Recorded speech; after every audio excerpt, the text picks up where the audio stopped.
All right, and there we go. So we are good for another new stream today. This one is going to be very interesting for me, at least, to play, and I hope that you guys get to enjoy this as well. We are going to be playing the Professor Layton game, specifically Professor Layton and the Curious Village. So this is bound to be very fun for me and hopefully for you as well. It is a puzzle game, it's a riddle game, it's a mystery game. It's basically hits like all the sort of things that I really enjoyed. Now, it did come out back in 2008 in America. I think 2007, like over in Japan, but 2008 to the rest of the world, basically. They've not liked importing it over to America and localizing it in English. There was even like one game in the series that didn't get translated for the longest time, and it was quite a bit annoying for those of us that were fans of the series. Yes, I am here. You're here too. Congratulations. So I'm going to be playing that today. It's going to be very fun. It's an old DS game, so there's a good chance that you might not have heard of it or seen it before. If there is any Professor Layton in the game that you've heard of, it is probably this first one, though, because I believe it was remade a couple of years ago back to become also a mobile game. It was called Professor Layton and the Curious Village HD for mobile or something like that. But it was like a $10 app, and I don't think a lot of people bought it, even though they kind of remastered a couple of the like cutscenes and things like that. So there's a good chance that this is one of your first times running into it. And if that's the case, whoo, you're in for a treat. It's really good. It's really fun. It's a great first entry into what ends up being a very good series of games. There's kind of two different trilogies to it. So there's this original trilogy, and then they sort of do a Star Wars thing where they go back and make a prequel trilogy after the fact. Very enjoyable. So let me go ahead and pop us over into my DS layout here. You'll notice right now that we're not seeing anything displayed on these. There we go. Boom. So I do need two different screens, and the main reason why that is because this game is technically played with the left screen. The far left screen is played on the top, and this screen on the right is played on the bottom. So there are going to be a few times, only a few times, where they like display a picture or a title screen or something like that, and it's meant to be top and bottom. For the most part, it'll be a little easier to kind of see everything if I have it split apart like this instead. So believe me, this is a much better sort of layout for most of the game to be played. And I'm going to be going ahead and there we go. I'm going to go ahead and queue it up now for us to play. I don't think, yeah, right now it can't see. Okay, beautiful. Okay, we're going to start by putting in a name. You'll notice that because this was the DS you're able to actually like write out onto what should be the touchpad, which would be this screen right here. Because they didn't want to have to worry about telling the difference between capital letters and lowercase letters, they had that just be something you toggle. So I'm going to go ahead and keep on writing. I'll just call myself MrM because I don't think I can get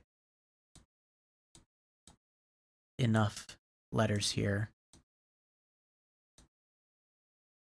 Multimedia.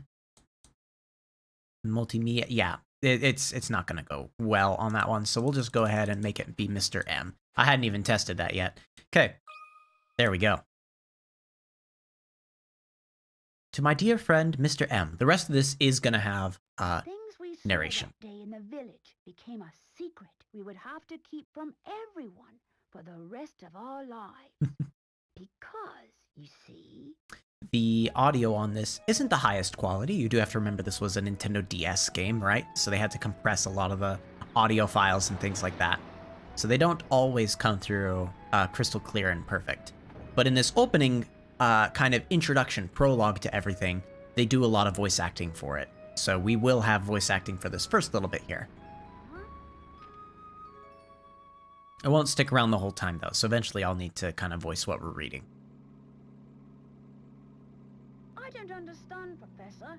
Why are we going to help solve an inheritance dispute? Luke, my boy, do you really think I would take on such an ordinary request as that? Oh, no. You can see the names of our characters up here on the far left-hand side. Has piqued my intellectual curiosity. But I suppose it would be best to explain the case before we arrive at our destination. 2 months ago, Baron Augustus Reinhold passed away. It's always going to be a good mystery whenever it starts with a murder. Shortly after his death, his will was disclosed. The contents of it were fascinating, to say the least. The Reinhold family treasure.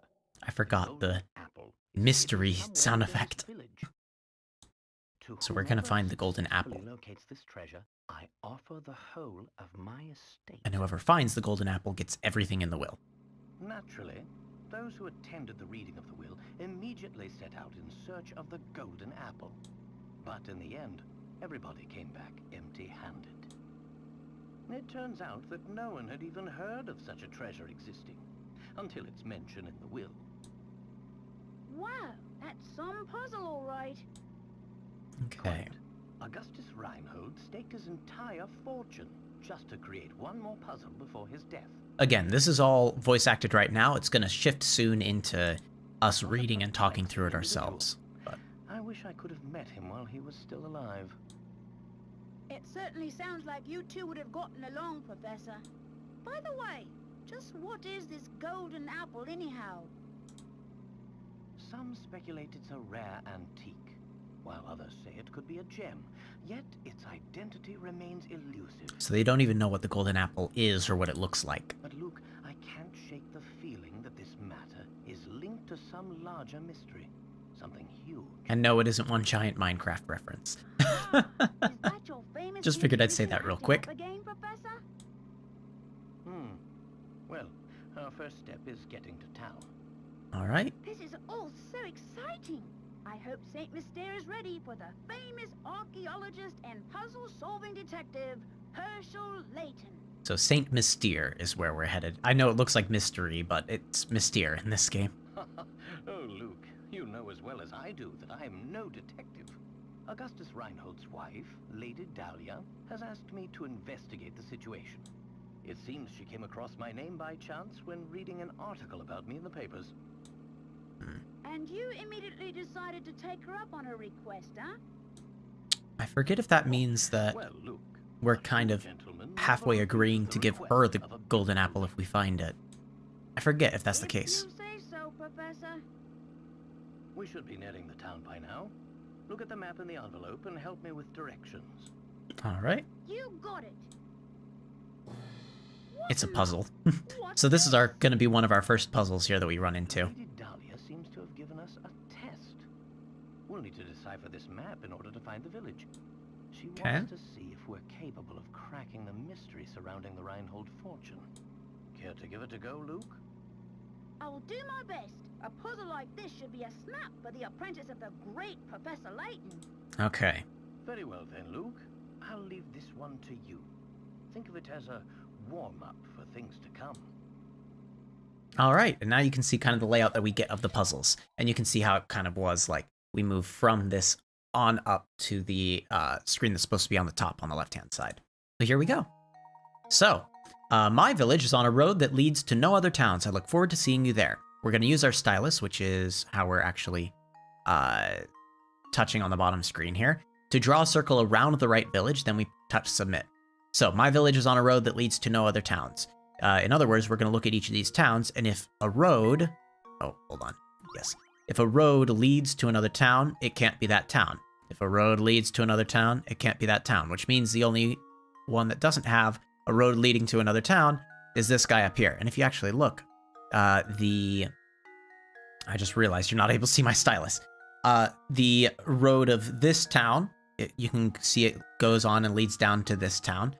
Same for the yellow to the blue-green skyscraper. They have a road connecting them, but the one that I just circled leads all the way through, up and around, down to the car right here. So, I'm going to have to be very careful about, like, marking what it is I want to talk about. So I'll have to say, like, oh, look at this. Like, these have the same, same road connecting them. These have the same road connecting them. And that means the correct answer is this buddy right here. That one's a really simple one. They don't make it too hard right off the front. It's mostly just to get you used to the idea of, okay, this is how I'm going to, like, solve puzzles, how I'm going to show that I've solved them, things like that.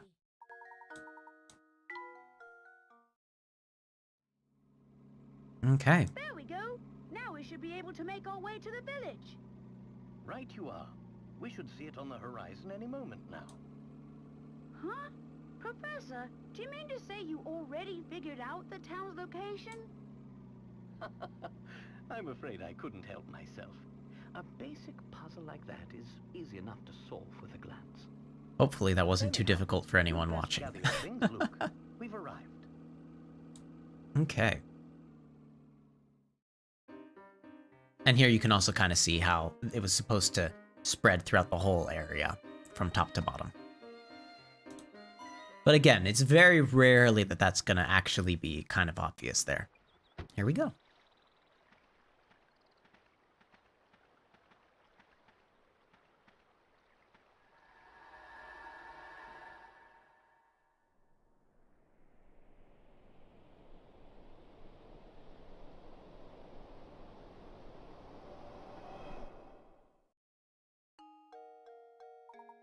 The music is also very fun in this. There ends up being a lot of accordion side to it, like you're hearing now. It's very fun. Interesting, it appears that the drawbridge is the entrance to the village. And we're stuck on the outside. What should we do, Professor? Oh, look over there. There's a man standing on the other side of the river. Maybe he can help us. I realized, like, it would be very annoying if I went through and kept on trying to do voice acting for all of the characters. Not even the Layton-mobile could make it across the river, huh? But of course, as much as I adore the contraption, it's just a car after all. So tapping on different things in this environment here will end up doing different things for us. So like we can click, if we're tapping up on the bottom screen here and clicking some of the different things that are around, we can see information about like, oh, that drawbridge won't budge without an operator. And you can see where I'm tapping based off of kind of that little yellow circle that's appearing.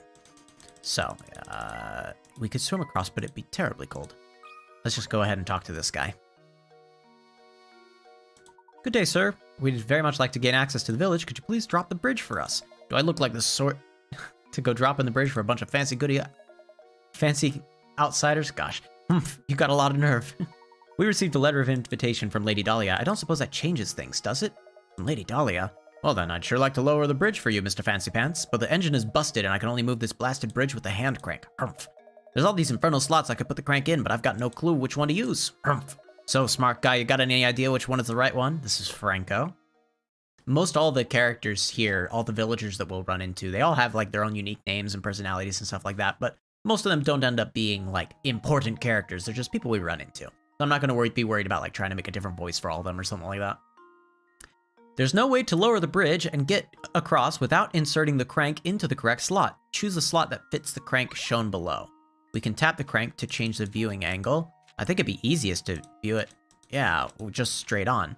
Because with this, we can see, it doesn't let me go ahead and draw on this. The thing I'm going to point out is, first, that shape of the crank is a pentagon, 5 shapes, 5-sided shape. So we know that it's not going to fit into slot 3, which is based off of a hexagonal shape here. So it's not number 3. We know that for sure. Past that, then, I'm just going to look at the point itself, like the triangle coming off. It's on one of the flat sides of a pentagon. And if you look at number 2, the point is just making a growth off of another point, not coming off the edge. So number 1 should be our right one there. Luke, here's my answer. So if I got it wrong, I would lose some of these points we're getting. You're seeing how it said I earned 10 picarettes and it went down to this total score here. I would have lost some of those picarettes. It would have been like, oh, now you can solve this puzzle, but you only get 6 picarettes or something like that. So, yep, much easier to see what it is. That'll do. Hold on a second. I'll let her down. Humph. I'm going to say it again. I don't feel right about letting outsiders into St. Mystere, but if you're Lady Dahlia's guest, I guess I'd better at least give her my regards, you hear? So the crank in the slot is now in our puzzle index. We're going to be collecting puzzles as we go. Oh, here we go. I forgot this was a cutscene.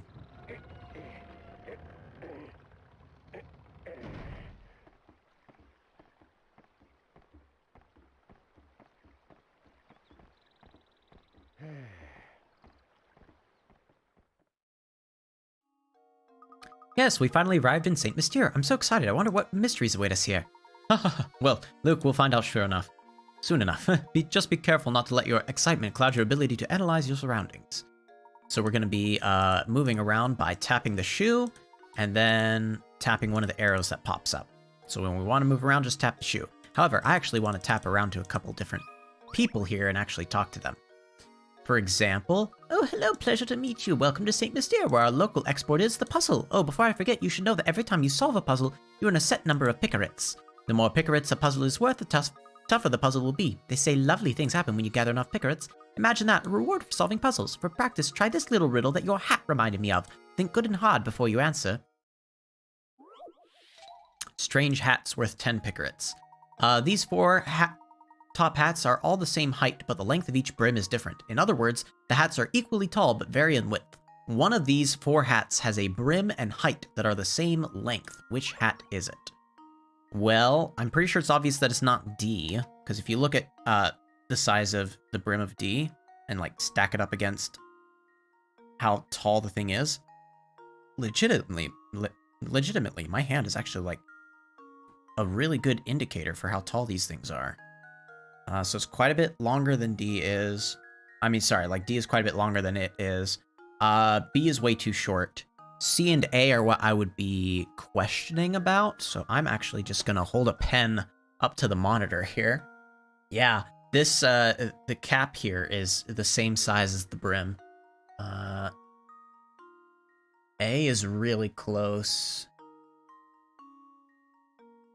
C, it looks like it's a little too long, so I'm going to go with A and hope for the best. Luke, here's my answer. Phew.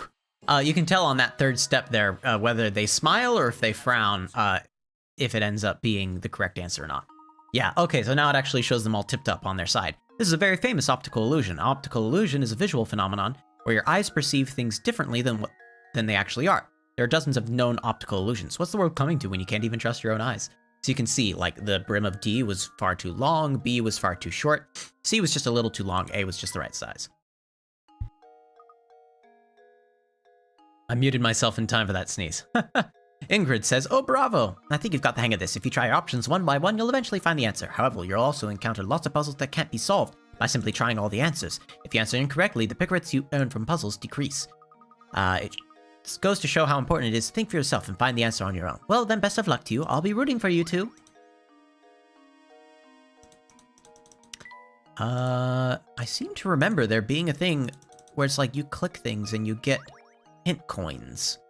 This guy will probably talk about it more. Stachen? I don't know. What a daddy set of fellows you two are. Must be new at the St. Mystere, eh? The name's, oh gosh, Stachen Scarfen. Is that stash and scarf? So your entire name and personality is that you have a mustache and a scarf. I've got some advice for you. Go tap that barrel back there with your stylus. Don't ask questions, just do it. Okay, there we go. That's how I get hint coins. You found a hint coin. Yeah, felt good, didn't it? Around these parts, that's what we call a hint coin. When you find yourself up against a doozy of a puzzle, you want a hint. Trust me on this one, fellas. And it's just those times when you'll want to use a hint coin to purchase a hint. I bet you think puzzles will be a breeze now, eh? Think again. There are a limited number of hint coins in this world. So don't go wasting coins on any old riddles, because if you do, when you come across a real stumper, you'll be sorry. Real sorry. Mind you, hint coins won't always be stuff inside barrels. Check any object that seems suspicious. Got all that? Good. Be seeing you around. So now we can click around to a number of different places and potentially find hit coins all around. I'll be honest, I don't really feel like going around and just tapping repeatedly, trying to find hint coins. Doesn't look like it's going to open anytime soon. Oh, and we clicked the inn, and normally whenever we click an area like that and an exclamation pops up, at least in later entries of the game, normally it means there's a puzzle there that you can solve. Sometimes it just, I guess, means that there's an important event. Don't you think we should head to the manor, Professor? Okay. See, I'm sure that I could find, like, another hint coin somewhere else. Something very curious about that tower. But, I think I've hit the point where yeah, see, like, you can hit barrels, you can hit, like, little bottles off on the corner, and sometimes you'll get them. I think it's more, trouble than it's really worth, so. I've been thinking, Professor, shouldn't we be keeping a record of our investigations? You brought up a very good point, Luke. Let me explain how to go about saving your game. We're gonna tap the trunk, then press save. Simple as that. We go into a lot more details than we actually need to tell you about everything that is possible in there, including retrying puzzles. Okay, here we go. Look at the top screen. An arrow marks our path on the map, so all we need to do is head in the right direction. Lead the way, Professor. Make our way to Reinhold Manor on the east side of town. Let's go ahead and save our progress here. Just right up into the first area. I do want to keep on looking for puzzles, though. And as much as I keep on saying that, like, I don't really want... that I don't really want to find hit coins, I'll do the cursory couple clicks around. That clock tower is rather worse for the wear. Speaking of clocks, I've got just a puzzle for you. Admittedly, it concerns a more modern type of clock, but never mind that minor detail. Oh my goodness, if it's 50 picarets, that means this is a much more difficult puzzle. Imagine a digital clock like the one shown below. How many times will the clock display 3 or more of the same number in a row over the course of one day? In case you were wondering, the clock in this puzzle displays time on a 12-hour scale, not on military time. Okay, so military time counts all the way up to 2,400 hours. So, like, eventually you'd see, like, 2359, and that'd probably be the largest number on there. But it looks like we're looking for just a normal 12-hour scale clock. Okay. Okay, so it does let me go ahead and write on this thing. So, let me see. Let's try to get 3 1s in a row. Of course, if the time is 1:11, that's 3 1s in a row. 3 2s in a row. Right? Let me place this down a little bit more steadily. 3 3s in a row, of course. 333. Then you can get the same with the 4s. A 444. Get the same with the 5s. 555. You cannot do the same with the 6, because you can't have a 66-minute mark. So that's the end of that. But I do have a couple other ones I could do. Like, for example, there's 1111. Oh, 1110 would even be one. Yeah, 1110, because that's still 3 1s in a row. Then I could do 1111. And then I could just keep going to 1112. 1113. 1114. I'm just going to write for 15, for 16, for 17, 18, and 19. Let's see, 1, 2, 3, 4, 5, and then ones, all the way down. Hopefully 1111 counts as just one time that has 3 or more. Yeah, 3 or more of the same number in a row. I could also have the 0, so like 10 o'clock. That might be honestly it. 1, 2, 3, 4, 5, 6, 7, 8, 9, 10, 11, 12, 13, 14, 15, 16. With 16 of them. Is that really it? Okay.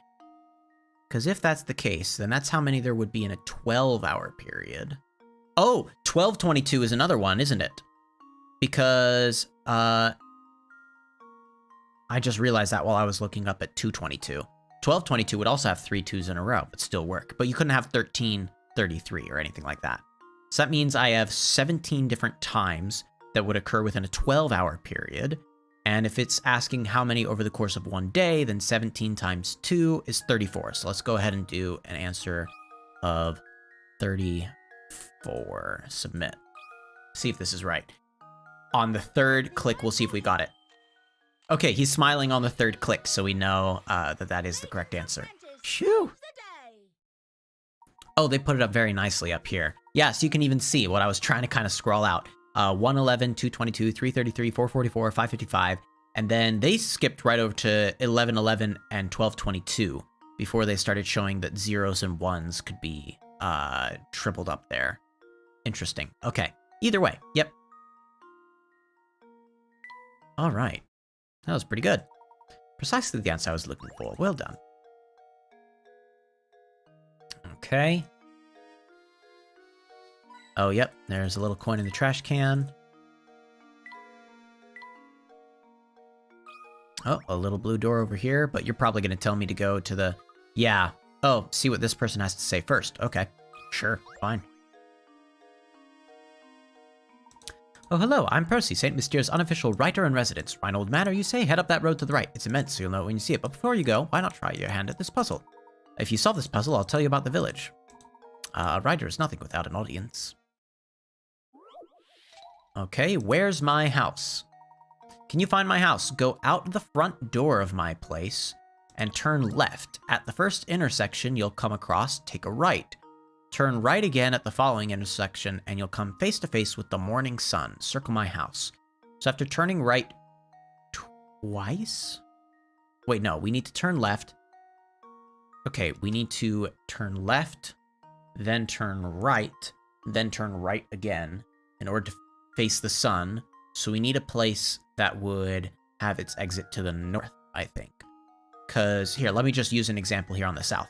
If I walk out of this area and I turn left first like I'm supposed to, out the front door, then at the first intersection you take a right, and then you turn a right again at the next intersection, that means you'd be facing west, which isn't the morning sun, that's the evening sun. So, this guy... Oh, I thought it was going to give us two different ones and have one be like against the border or something. No, with this guy, it's you go out, you turn left, you turn right, and you're facing east, the morning sun. So we'll go ahead and circle this guy and give it a submit. I almost said a subject. I don't know why I said subject, as though I were writing an email. Okay. Every puzzle has an answer. 20 pickers there, not bad.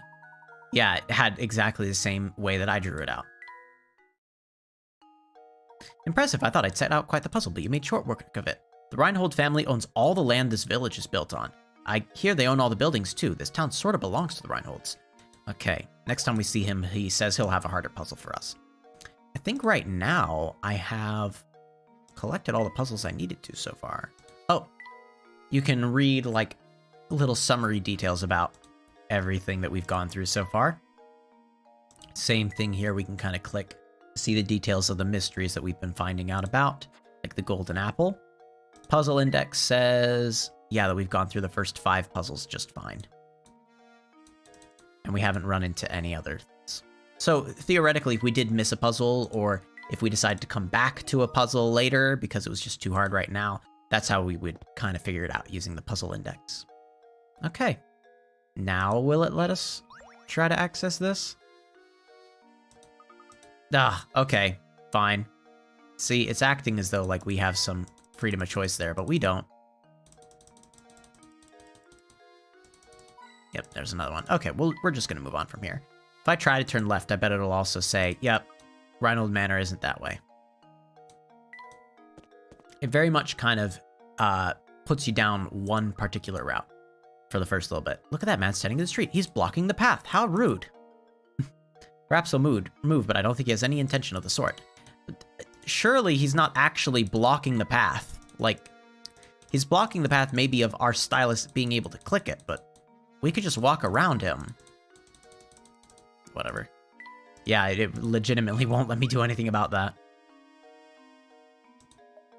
Hold up, never seen you two here before. What's a couple of fresh faces like yourselves? We're here by invitation of the Reynolds. Business with Reynolds, kind of fishy. I don't trust you, but I'll let you pass if you can solve a riddle. Most of the puzzles ends up kind of being introduced this way. 40 picarets, oh my goodness. Here we have 8 small weights that all look the same. However, one of the weights in the group is slightly lighter than the rest. Using this scale just 2 times, can you find out which of these weights is lighter than the rest? Oh, it's not even can you, it's you can. So which weight is the light one? All right, I think that's actually pretty easy. Most people are probably tempted right off the bat. Okay, so I'm just gonna move them that way. Okay, cool. Most people are tempted right off the bat to say, well, let's just divide them into 2 different groups, split them in half. Whichever one's lighter, then we'll weigh that one in half. However, that would take 3 measurements. So I think the simple answer here is, what if I put just 3 on each side, like so? Because the thing is, obviously, if both of these balance out and they are exactly the same, great. That means that either 7 or 8 is lighter than each other, and then I can just measure one of them. Okay, so 4, 5, and 6. One of these is lighter than every other one. So I can take 1, 2, and 3 down. I'm going to put 5 back down here. And the reason is, now I can measure 4 and 6. 6 is lighter than 4, and everything else there is supposed to be the same weight, so number 6 is our answer. If it had balanced out perfectly, we would have known that 5 was our answer, because if 4 and 6 weighed the same, that would have meant 5 had to weigh lighter. That was easy. That's right, to solve this puzzle with no guesswork, you have to load 3 weights on each side for the first measurement. Then the rest is easy. Okay. May we pass? Of course you can pass. Move right along. Give my regards to Lady Dahlia. That was puzzle number 6. I do seem to remember it occasionally, once we hit a certain point, it will kind of just skip around numbers, I think. I might be wrong on that, but I seem to remember that. Okay, it really doesn't want us going to any other place other than Rhinold Manor, so we'll just keep on moving forward then. Let's see if we can get some hint coins first. One thing that I always kind of laughed at was that it's like, wow, you actually found a hint coin up there. It's like, you know, let's say that there ends up being like a hint coin on the very top of that spire or something. At that point, you have to question, like, did we actually, like, climb the spire looking for the hint coin? Yeah, like in the bush on the other side, and we're not supposed to get across until we talk to this dude in his boat. Okay. All right, we'll consider that good enough. I'm sure we're missing hint coins left and right, but I just don't care enough. And just who might you be? My name is Layton. This is my assistant. We've been expected. We can't trust anyone nowadays. How do I know you're the real Layton? Did you hear that, Professor? The nerve of this fellow. Surely you aren't going to go through with this after an insult like that. Are you saying you'd like to test me to see if I'm the real Professor Layton? Precisely, Professor Layton. Now, if you don't mind, would you solve this puzzle for me? Seems that we are infamous for solving puzzles. Wolves and chicks. Oh, I think I know this sort of puzzle. Or, yep, it's like 3 wolves, 3 chicks. Okay, get the 3 wolves and 3 chicks seen below to the other side while obeying the following conditions. No more than 2 animals can ride the raft at the same time. There must be at least 1 animal on the raft in order for it to move. If more wolves than chicks stay on either side of the river, the wolves will eat the chicks and you'll have to start over. You can move the raft as many times as you like, but this feat can be accomplished in as few as 11 moves. Okay. I suppose... Do we have... Yeah, there has to be at least 1 animal on the raft in order for it to move. So let's send them both over here first, and then send 1 back. Then, let me see, if I send a wolf and a chick, that's a bad idea, because I think technically they do end up on the same side for just a little bit, and that means that the chick would get eaten. So... maybe I should send both of the wolves. No, that sounds like a bad idea. Huh. But if I send both the chicks, that's also a bad idea. Let's see if this results in a game over. It does. Okay. All right, let's restart that then. I mean, if I send them both over, right, then I have to send the chick back. Because if I send the wolf back, then they get eaten. If I send 2 wolves... oh, you know what? This does work. Because then I can send 2 chicks. Send back a wolf and a chick. Send over both of the chicks. Send back the singular wolf. The wolf will come with 1 friend. Return back. Oh, look at this. I got it in the bare minimum number of moves. Beautiful. There we go. Okay. I hadn't even thought about sending 2 chicks over during that first time. I was getting a little confused there. Okay. There are several variations of this river crossing puzzle. Do excuse my earlier rudeness. Let me show you the manor. Everyone's waiting for you. So it seems like everyone's there, more than just Lady Dahlia, whoever everyone is. Probably everyone in the family. Okay, we'll just move on. Is this the manor, Professor?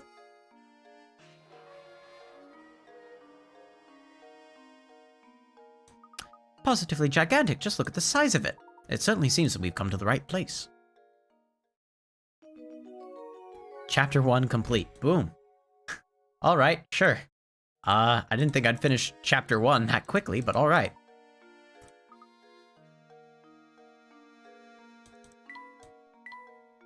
Okay, yes, I know the garden is quite large.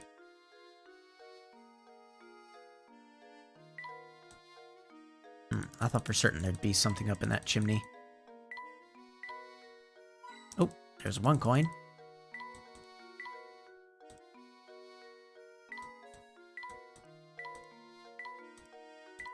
See, this is part of the reason why I think it's a bad idea to just go around tapping for hint coins all the time, especially for you all, because you can't even see the areas that I'm testing, right? So you can't even be like, oh, did you tap, you know, that door right next to the, did you tap that window right next to the door? Because if I do, it just says this. It doesn't show you guys where I'm tapping. So we'll just go ahead and click the door to move on. Ooh, there's a butler. Welcome to Rhinold Manor. Thank you for coming. I'm Matthew, butler and servant. Everyone's waiting for you upstairs, but I have a message for Lady Dahlia. She requests you take a look at this puzzle. She has the strangest sense of propriety sometimes.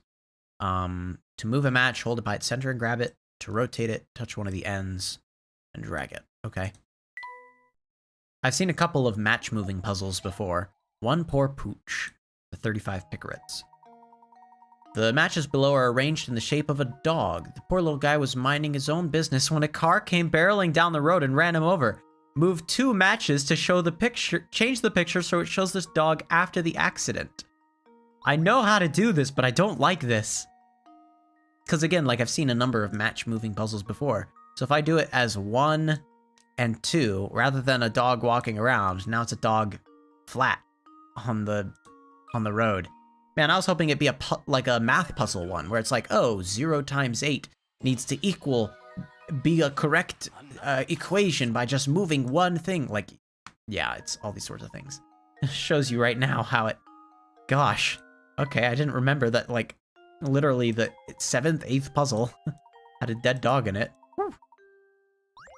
Okay, you mustn't keep Lady Dahlia waiting. Okay, there's a hint coin. Ooh, it will let me go ahead and look at these paintings for a little bit. Look at the paintings on the wall over here. This is the guy that died, I think. Very nice portrait, isn't it? That's the late Baron Reinhold. What about this one, Professor? Who could this pretty girl be?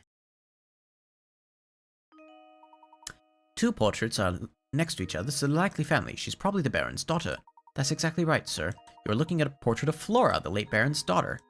Pardon me for asking, but I couldn't help but notice your keen interest in art. Would you care to take this old frame with you? It used to hold the most wonderful painting. However, now all that's left of it is this small scrap. And I got a painting scrap. Oh, that's right. They have a bunch of little painting scraps that, as the game progresses, I can find scraps of a painting and put them together to make another puzzle of sorts.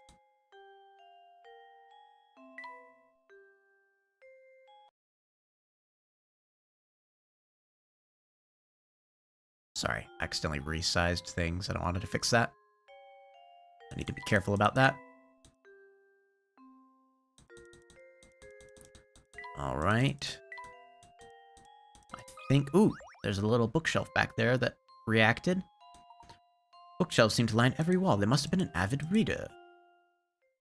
Quite sharp. Why don't you give this puzzle a go? Alphabet. Okay. All right, here's a quick and easy one. The first letter of the alphabet is A, and the letter B comes after the letter A. However, the letter you need to worry about is the last one. What's the last letter of the alphabet? Here's a hint. It isn't Z. I think it's literally the alphabet. So it's the letter T, because it doesn't say the letter B comes directly, or, you know, this is the second letter of the alphabet, just that it comes after the letter A. So the first letter of the phrase, the alphabet, oh no, just the word alphabet, is A. And the letter B comes some point after that, so the last letter would be just a T. There. Surely that's right. Here's my guess. Yeah. I did it! Simple little puzzles like that. You just have to be looking for the way they're trying to trick you. Okay, I hope it's prepared you for tackling more difficult puzzles.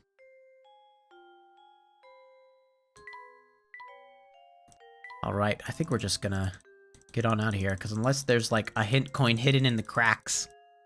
Let's talk to you again real quick, see if you have a puzzle for us as well. Nope, just please make your way to the second floor. Alright, let's get on out of here then. Ooh, is this another cutscene? Yes, it is.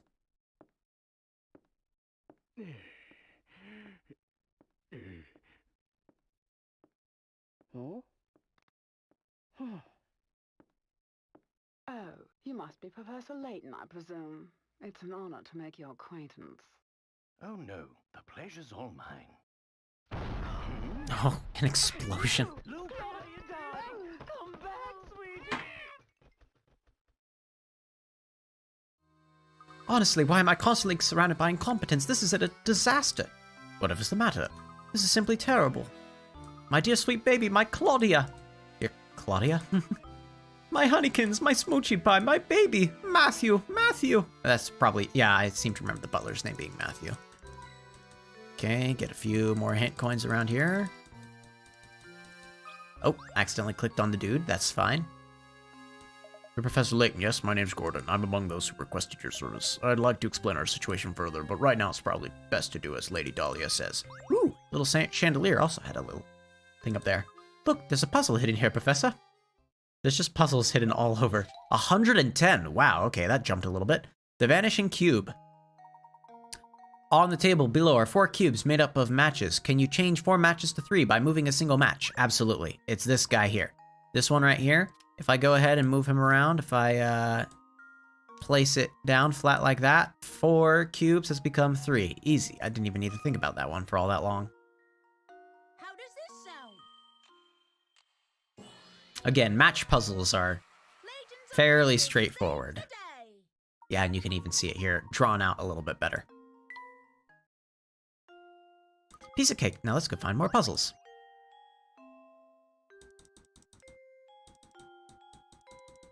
Oh, that's okay. Very specific. I was clicking like right over here.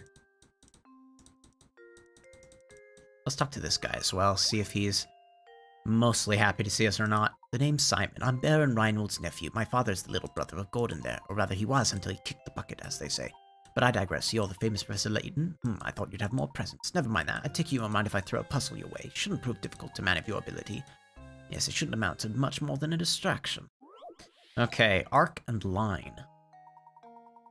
As shown in the diagram below, you have 1/4 of a circle. Within this circle is rectangle ABCD, which touches the edge of the circle at point D. Assume that point B is located at the center of the circle. How long is diagonal line AC? Well, that's actually fairly straightforward, because you see, now this is a thing of mathematics, which is very interesting that they put it in a puzzle here. The line AC is how long they're asking it is. Now, diagonal lines in rectangles are the same length. That's just the truth of them. If you have drawn out a rectangle and you have this diagonal line, it is the same length as this diagonal line every single time. That's just the way the rectangles work. So, the good news is, because AC is that long, I know that AC is the same exact length as BD. Now, BD is the radius of the circle because it goes from the innermost point of the circle to the outside of the circle. So because BD is the radius of the circle and AC is equal to BD, that means AC is equal to whatever the radius of the circle is, which, if you look down here at the bottom, they've given us what the radius of the circle is, 5 inches by 5 inches. So, with that, it's going to be 10 inches altogether. So, how long is the diagonal line AC? That would be a total of 10 inches. They don't let us put in units, otherwise I totally would. There we go. I bet there were a number of people that thought they'd have to crack out like Pythagorean theorem the first time that they saw that. Yep, AC is the same length as BD. BD is the same length as the radius. Then it's just 5 plus 5 and that's it. Oh, it appears you're the real deal, Professor. I'm sorry for doubting you there. Less a man than myself might have considered jealousy as a response. You're not going to get a word out of Dahlia, so you may as well do as she says. Seems like she's just about to tell us to do something, probably to chase after the cat, if I can be completely honest. Oh, I accidentally clicked him again, didn't I? Let me go ahead and make sure he doesn't say anything else either. Oh, yes. Okay, find that cat. See, he told us what to do, rather than us talking to her. Madam, what is it? What in the world happened? My little Claudia got scared and ran off. Didn't you see her dart out of the room? I must have missed her. I'm terribly sorry, madam. You're just useless, aren't you, Professor? You didn't see which way my baby ran off to? You're referring to the white cat. It ran out of the room a minute ago. She is a cat. They are animals, after all, and animals must run about from time to time to... You fool, she is not just a cat. She has a name, and that name is Claudia Reinhold. She's a delicate flower, and she is simply a mess when I'm not close by to comfort her. Matthew, I need you to find Claudia and bring her back immediately. About this little inheritance problem of yours, Slitty Dahlia. That can wait. Can't you see we have a more pressing concern on our hands at the moment? You could have stopped her, you didn't, so now you have a responsibility to get Claudia back. So we're sending the professor off to get a cat.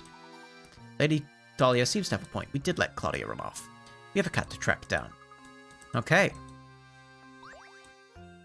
Oh boy. Yeah, I am wondering what that noise at the manor was.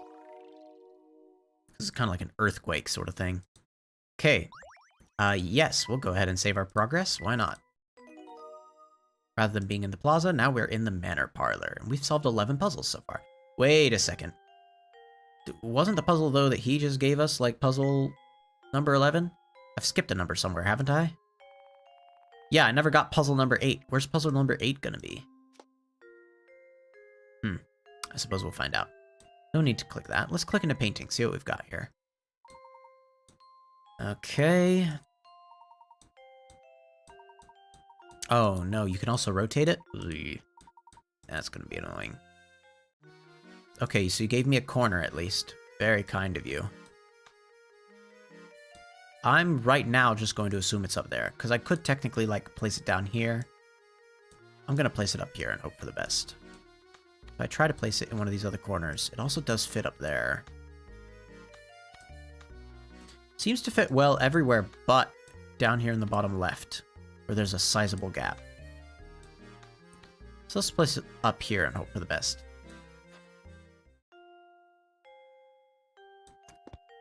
Oh, goodness. Okay. Are you also going to give us a puzzle or no? Are you too frustrated to do that? Alright, too frustrated it is. Thought there might be something hidden behind where the butler was, but I think that we just need to get on out of here now.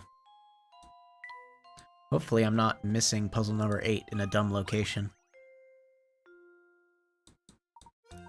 Go about town to see if Claudia's there. Alright, I could do that. Okay, the only way through is out. Oh look, there's Claudia. That was really quick. Professor, there she is. Oh, she's gone. Drat, she ran off. We can't stop now. Let's give chase, Luke. Oh. Cough. Ugh. Blast, that burns. It looks like the engine blew out. So this is St. Mystere, eh? The famed stomping ground of the late Baron Augustus Reinhold. I wonder what kind of tricks the old coot set up in this village before he shuffled off. Oh, Layton, you ridiculous dandy. Just you wait. All the treasure you seek will be mine. Yeah. Alright, large mustachioed villains. Okay, let's just get out of here. We already clicked all through that area. I'm not sure why I'm trying to click again. You showed up again, so you might tell us something about Claudia. It's you, Mr. Please call me Ramon. Can I be of some assistance? Yes, the cat slipped out. I think I saw it pass through here and run into town a few moments ago. Are you gonna give us a puzzle as well, or no? Okay.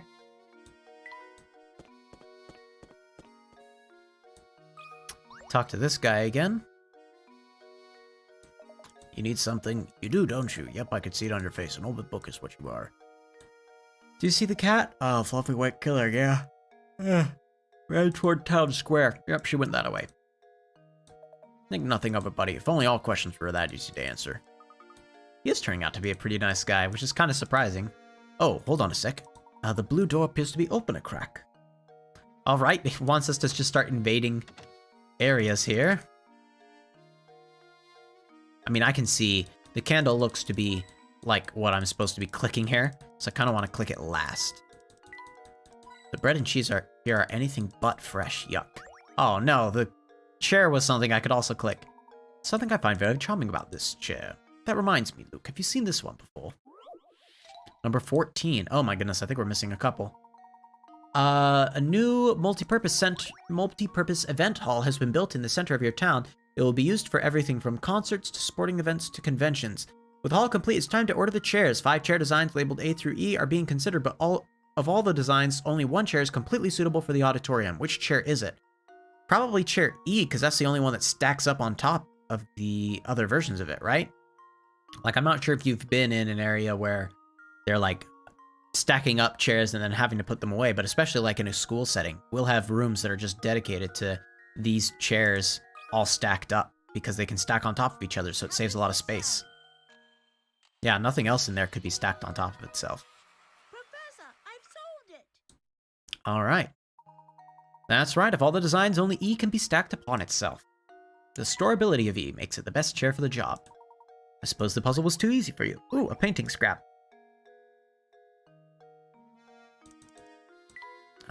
Everything in here is caked in a layer of dust. Then why are we in here?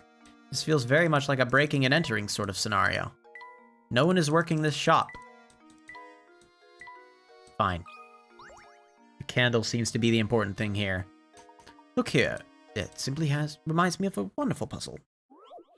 Number 15. How many are left? 10 candles stand burning in a dining room. A strong breeze blows through an open window and extinguishes 2 of them. Checking back in on the candles later, you see that 1 more candle has gone out. To make sure no more flames go out, you shut the window. Assuming the wind doesn't extinguish any more candles, how many candles do you have left in the end? What does it mean by in the end?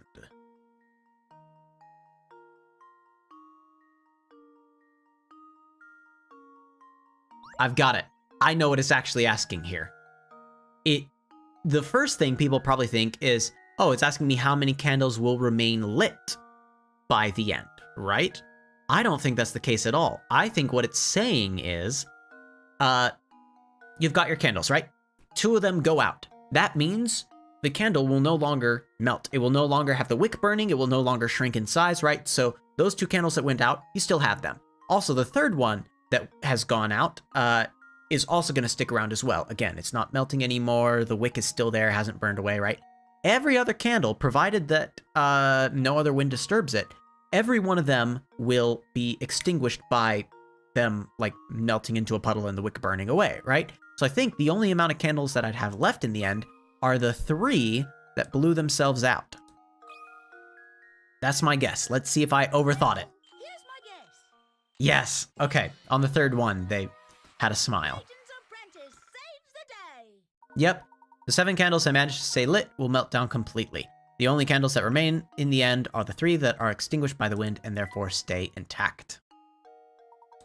Wonderful. Delving too deep into the implied can cause misconceptions. Okay, so why did you want me to come in here then? Goodness. I mean, I got another scrap of the painting, but I don't think that's why I'm in here. Yeah, I'm just gonna press back on that one. Close. And leave if I can. Okay, it will let me leave. Very interesting. Okay, let's head to the left, see if we can find the cat. Hey, you two, help me out here. I'm in a real pickle. What seems to be the problem? Some knucklehead went and raised the bridge while I was on break, and the chowder had made off with my only bridge crank. Oh. Until we find the bridge crank, no one's able to get out of town, because the bridge can't be lowered. Found this doodad in the street while I was looking for my crank. Do you know what it is? It's just a strange gizmo. Okay. Oh, I remember this. I remember what it does. I won't spoil that. Oh, there's the cat. Should I click onto some other things first before I click onto the cat? Have you noticed that this door is a different color than all the other ones in the area? Look at these vines. The nameplate says House of Puzzles. Indeed, I'm not quite sure what else lies beyond the door, but it's clear there are puzzles hiding inside. Sadly, the door is shut tight, and there's no sense in waiting around for it to open. Let's return later. Okay, cool. Ooh, we can go in this room. Just forms and pens as far as the eye can see. Bleh. Bed here. Is he living in the town hall? Oh, that's the door to leave. Let's go back in again. Framed things on the wall. Framed forms on the wall. That is a little weird. Come on. Clicking through the shelves. Clicking through here. Still clicking through cabinets now. Okay, I accidentally clicked him, but that's fine. This is the town hall. What business do you have here? If you just moved to town, I strongly advise you fill out a change of address form. We aren't here for anything like that. Regardless, all town hall visitors must complete the proper forms. You can start with this one. It's just a puzzle. Triangles and ink for 40 picarets. Here are two shapes, one large and one small. Each is made up of little triangles. Dipping your fountain pen into the ink one time gives you just enough ink to draw 4 little triangles, as depicted by the shape on the left. So with that in mind, how many times do you think you have to dip your pen in the ink in order to draw the shape on the right that's made up of 36 triangles? Well, the very tempting thing that I imagine a lot of people do is, well, I draw 4 triangles with this, 36 divided by 4, I'll have to dip my pen 9 times. But no, because let's say the first time we completely draw this out, right? Notice how that's technically, it's really, as funny as they say it, it's really just you get enough ink to draw 3 complete triangles, right? So that's what it's saying. 1, 2, 3. That's another ink well, right? 1, 2, 3. That's 3. 1, 2, 3. That's 4.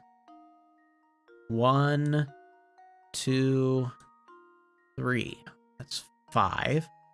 1, 2, 3. That's 6. And then 1, 2, 3. That's 7. Hopefully that's the answer, because that did completely ink it in with just 7 attempts. 7 times that I needed to dip the pen in the ink. That should do it. Seems to be the case. Critical thinking is All right, 40 picarets. Very nice. Yep. Uh-huh. There we go. Nicely done. As you might have noticed, everyone in this town is simply crazy about puzzles. I strongly advise that you solve as many puzzles as you can. I also strongly advise that you drop on Granny Riddleton next door. Just be aware she's not always home. Ooh, another strange gizmo. So you can even see kind of what the strange gizmos are supposed to make, I think. Yeah, so you can see it's like, oh, that's the shape of a dog. Yup. The gizmos you've gathered around St. Mystere are all lined up on the touchscreen. Tap it to snap into place. What are you constructing, you ask? That's a secret. Yep. Just by clicking it, it snaps into place. Very nice. Let's go ahead and close out of that. Do you give us another puzzle or no? It's the town hall. Okay. That's it. Thank you. Ooh, there was a little coin hidden in right in this area. Okay, I think we're good to go then. The clock tower is relatively unimportant here, it looks like. Let's talk to this guy again. See if he gives us a puzzle. Nope, he's just still mad about the fact that the crank is missing. Okay, let's look at the cat. Once again, yep, Fluffy, check. Purple bow, check. Solid expression, check. No doubt about it, that's Claudia. How do we go about catching her? Leave this one to me, Professor. He does have a way with animals. At least we thought he did. Till this moment. Meow! Hey! And then she runs. Luke, are you alright? I'm sorry I wasn't much help, Professor. She's far feistier than I imagined. Then this guy wants to talk to us, it looks like. Oh. Yeah, I saw that cat. She almost scratched out your eye. Help catch her, you say? Thanks, but no thanks. I like living. Did you see that ferocious beast? I'm not going anywhere near her. Which direction did she run off? She scurried westward, had fangs the size of daggers. If I talk to you again, will you give me a puzzle? No you didn't. Okay. Alright, let's see if I can go back. I can. There might be another puzzle to find here then. Yeah, I can go into the inn now. Nice.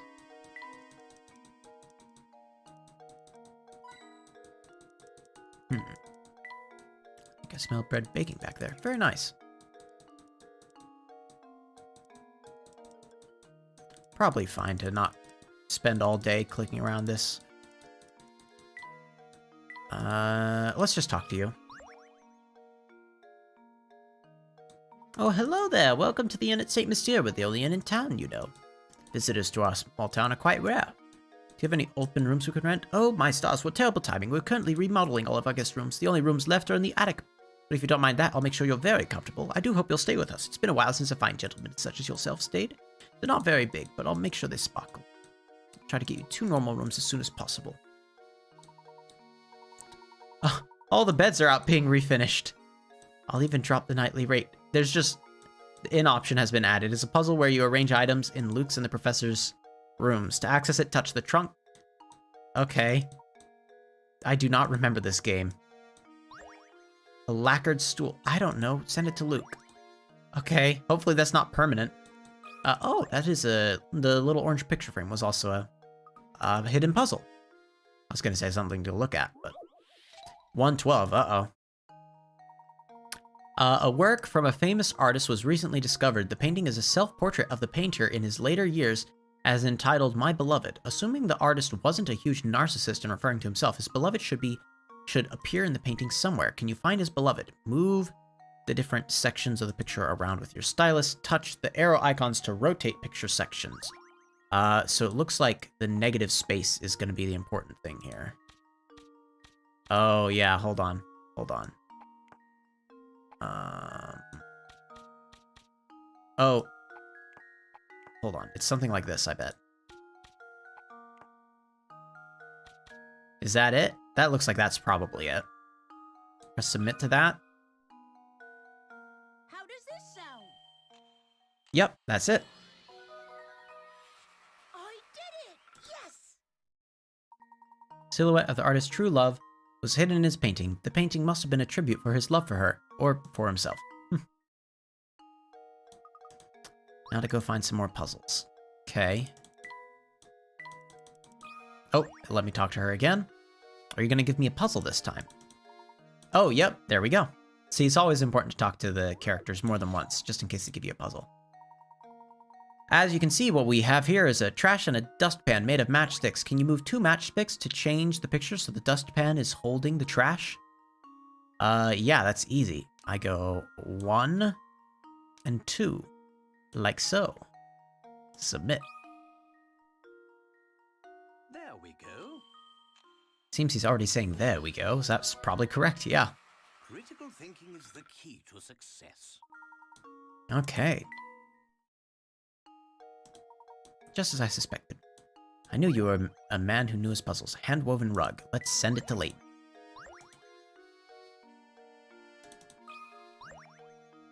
Do you have another puzzle, or no? Oh my goodness. Okay, I don't have any puzzles right now. Check back later. Better get back to searching for Claudia, Professor. Oh, it's probably a good thing that it reminds you about those sort of things as you keep on going. Let's talk to Stoschenskarfen. Solving puzzles is the only way to get around here. How about a puzzle right now? A little practice right now will keep you from embarrassing yourself later. Okay. 5-card shuffle. 3 of the 4 images shown below are the exact same picture, rotated in a variety of ways. Can you find the odd one out? Okay. First thing I'm gonna say is the heart seems to be the same in all of these because it's always pointing to the top of the spade and it's on top. The club by the stem needs to be... Oh, hold on. Okay, I think it's D that's different. Hold on, let me double check that. Yeah, so the reason why is, see how the 2 club cards are right now stacked in this way, where it's the one by the stem is underneath, and the one by the top of the spade is on top. That's not the case for any of those up there. All those other ones, like in B, C, and A, you can see that the... does it let me draw? No, it doesn't. You can see that the club by the stem is on top, and the club by the spade, by the like shovel part of it, is underneath. So D is the only one where that is different. Nice and easy. I don't remember how many pickets it said that one was. We got it in 1. Very nice. Probably was just 10 pickets. Oh no, it's 30 pickets? Alright. You can, yeah, certainly show the puzzle who's boss. Be seeing you around. Found a painting scrap. Nice. Okay, and I think if I go back, I don't know if there's actually a puzzle here to solve. Unless clicking on us does something. The drawbridge is back up. Yep. We're confined here. No one can find the crank. Let's attend to our business in the village. Can I maybe get a clue from the car now? Because it let me click the car before. Not even the Layton can make it across the river. Oh, yep. A wonderful puzzle about cars. Mm-hmm. Parking lot gridlock. Oh, one of these puzzles. Okay. Cars can only move forward and backwards. We're trying to get the car out of there. These are traffic jam puzzles.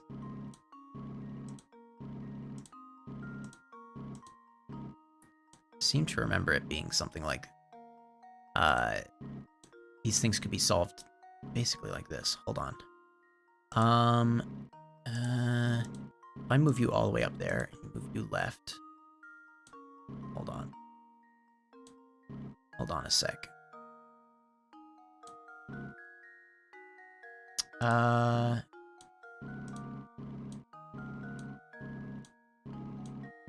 There we go. Easy. Should not have taken me 29 moves. I doubled back on a couple of those things there, but alright. Professor, I've solved it. 500 pickets flat. Very nice. Ooh, another strange gizmo.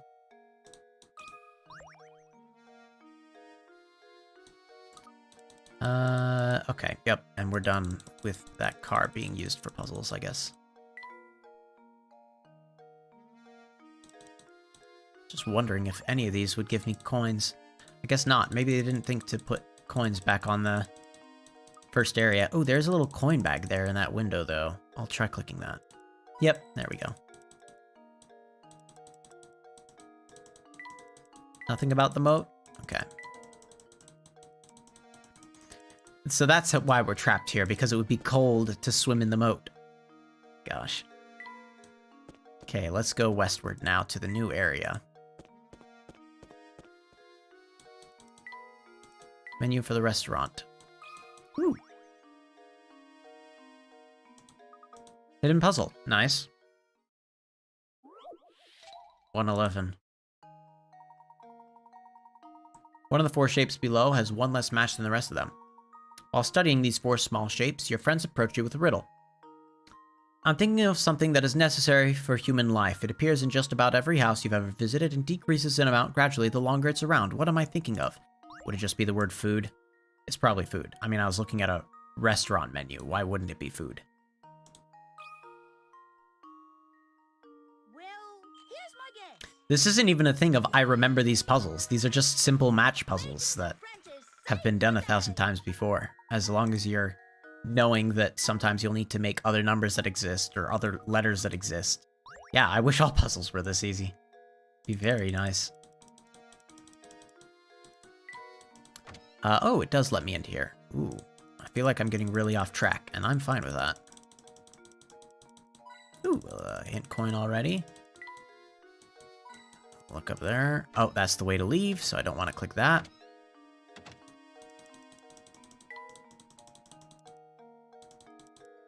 Want to avoid clicking that guy for as long as I can possibly imagine.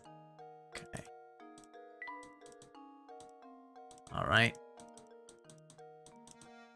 Let's talk to the guy at the bar first, and then we'll talk to the guy with orange hair. It's your first time here, isn't it? You've come to the right place. There's no need to be snippy, that's just the way the restaurant is. Times when it's packed and times when it's quiet. I have a little problem on my hands. I have to divide this 8-quart pitcher of juice into 2 equal portions. Oh, it's one of these things. Okay. Yeah, this is fine. Juice pitchers... I actually like puzzles like this. You've got an 8-quart pitcher filled with juice, an empty 5-quart pitcher, and an empty 3-quart pitcher. You need to divide it so that the 5-quart pitcher and the 8-quart pitcher are each holding exactly 4 quarts instead. So for example, like this, you see now we're making numbers that didn't exist before, right?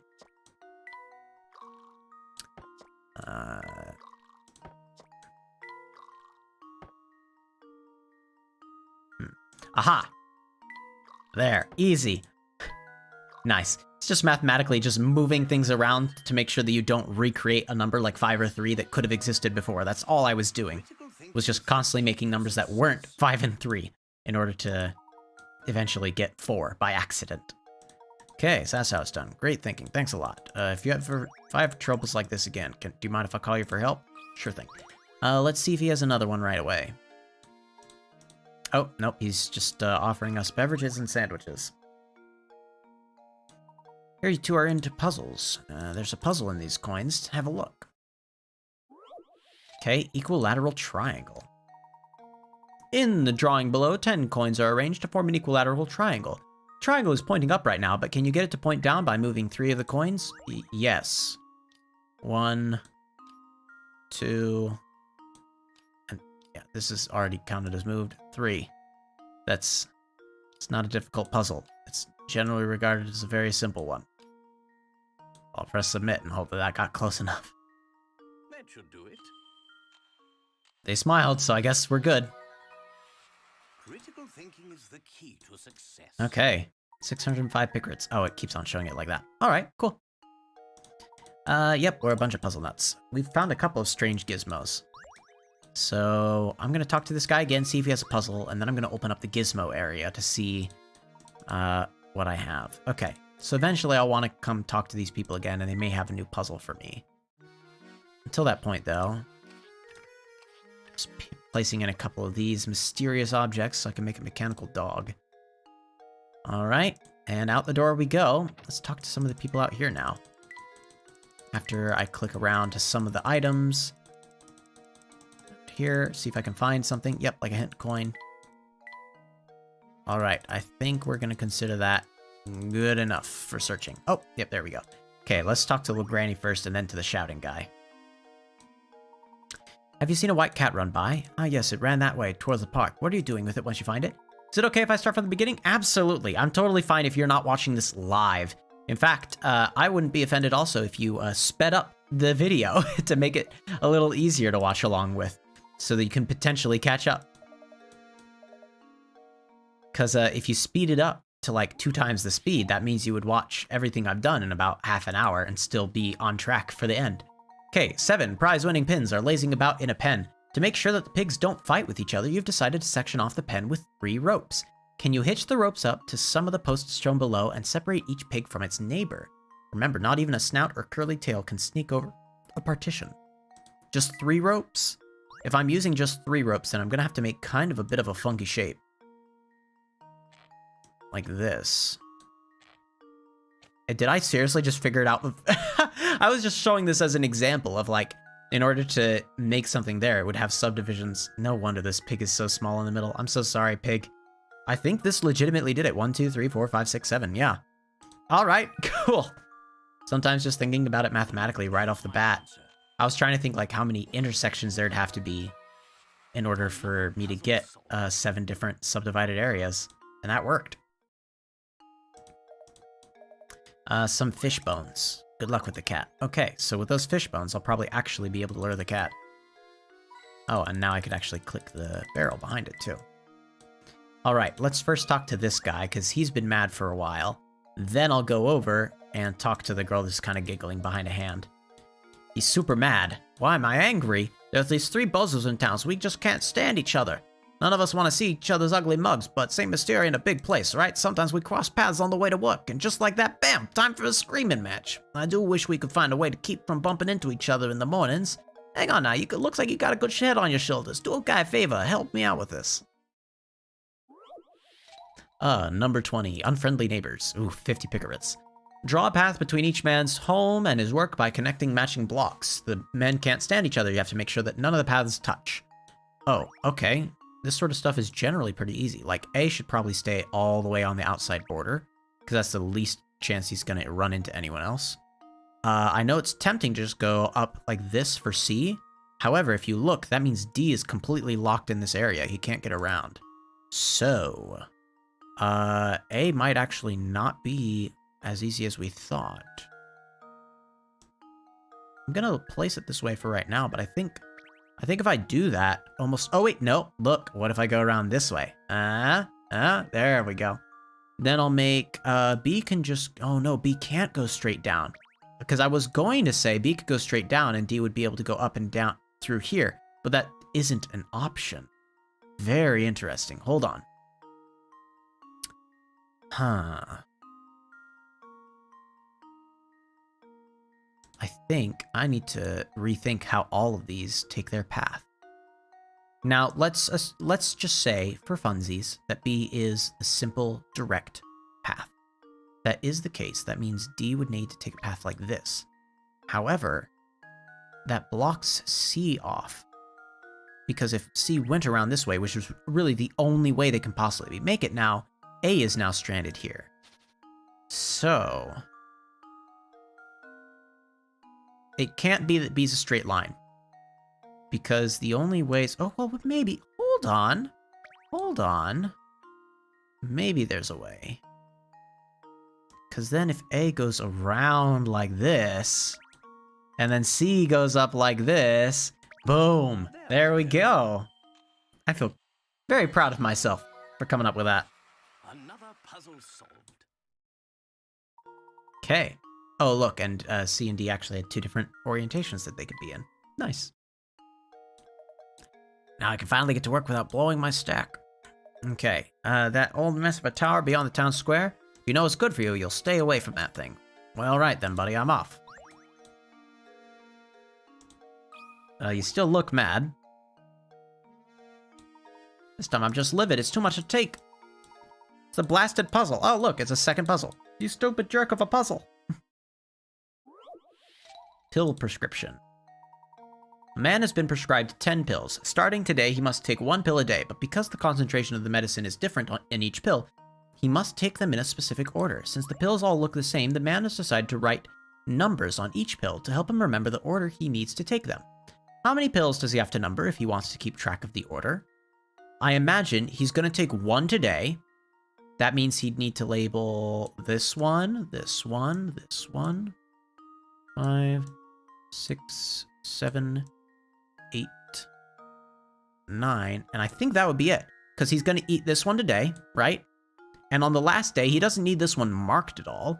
He'll just take it the last day, but every other one would need to be marked.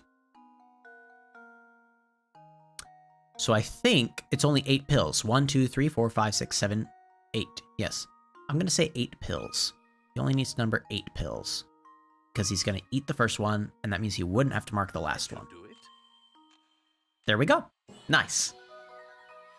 You should do a creative Minecraft world and just build a house. I am almost certain that would go horribly. Not horribly as in, like, I'd manage to somehow, like, defeat myself or make myself blow up on a creeper or something, because, of course, if I'm in creative mode, that wouldn't happen. But I don't think that I am creative enough and knowing enough about the different types of blocks to know, what sort of things would look good for a house. I might consider it as a sort of like a challenge of sorts. Okay, yep, he only needs to label 8 pills. That's exactly what I thought. Okay, he was still kind of mad at me there for a little bit. Let's talk to him and see if he's still mad about a puzzle or if he's just kind of mad at the world. He's just mad about the golden apple. The fact that he doesn't know what it is. Okay. What's she kind of giggling about? That guy gets so worked up, he turns red like a tomato. Okay. Alright, looks like we're good to go back here now. Okay, I'm gonna click around everywhere else I can first, and then I will give the fish bones to the cat. Bottle full of germs. The glass jar holds a single germ. After 1 minute, the germ splits into 2 germs. 1 minute after that, the 2 germs each split again, forming a total of 4 germs. Continuing at this rate, a single germ can multiply to fill the whole jar in exactly 1 hour. Knowing this, how long in minutes would it take to fill the jar if you had started with 2 germs? Now, I know that probably the thing that people would think right off the bat is, oh, I'm starting off with twice as many things. That means it'll take half the amount of time, so it'll take half an hour. However, it only took 1 minute for 1 germ to become 2 germs. And after that point, it's exactly the same puzzle, right? So it's literally just 1 minute less than an hour. So it'd be 59 minutes. 59 minutes. See, all you have to do is just think, what assumptions would someone else make about this? And assume that those assumptions are wrong, because it's a puzzle where it's trying to trap you. There we go. It just saves you a minute. You're spot on. Excellent job. This jar is actually kind of neat. Why don't we take it with us? But my boy, it's covered in grime. What's this? Something's hidden inside the jar. I think you're right.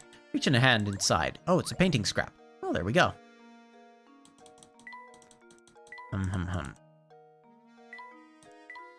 Seems to just be called The Park. Reinhold Park, open 10 a.m., shut 5 p.m.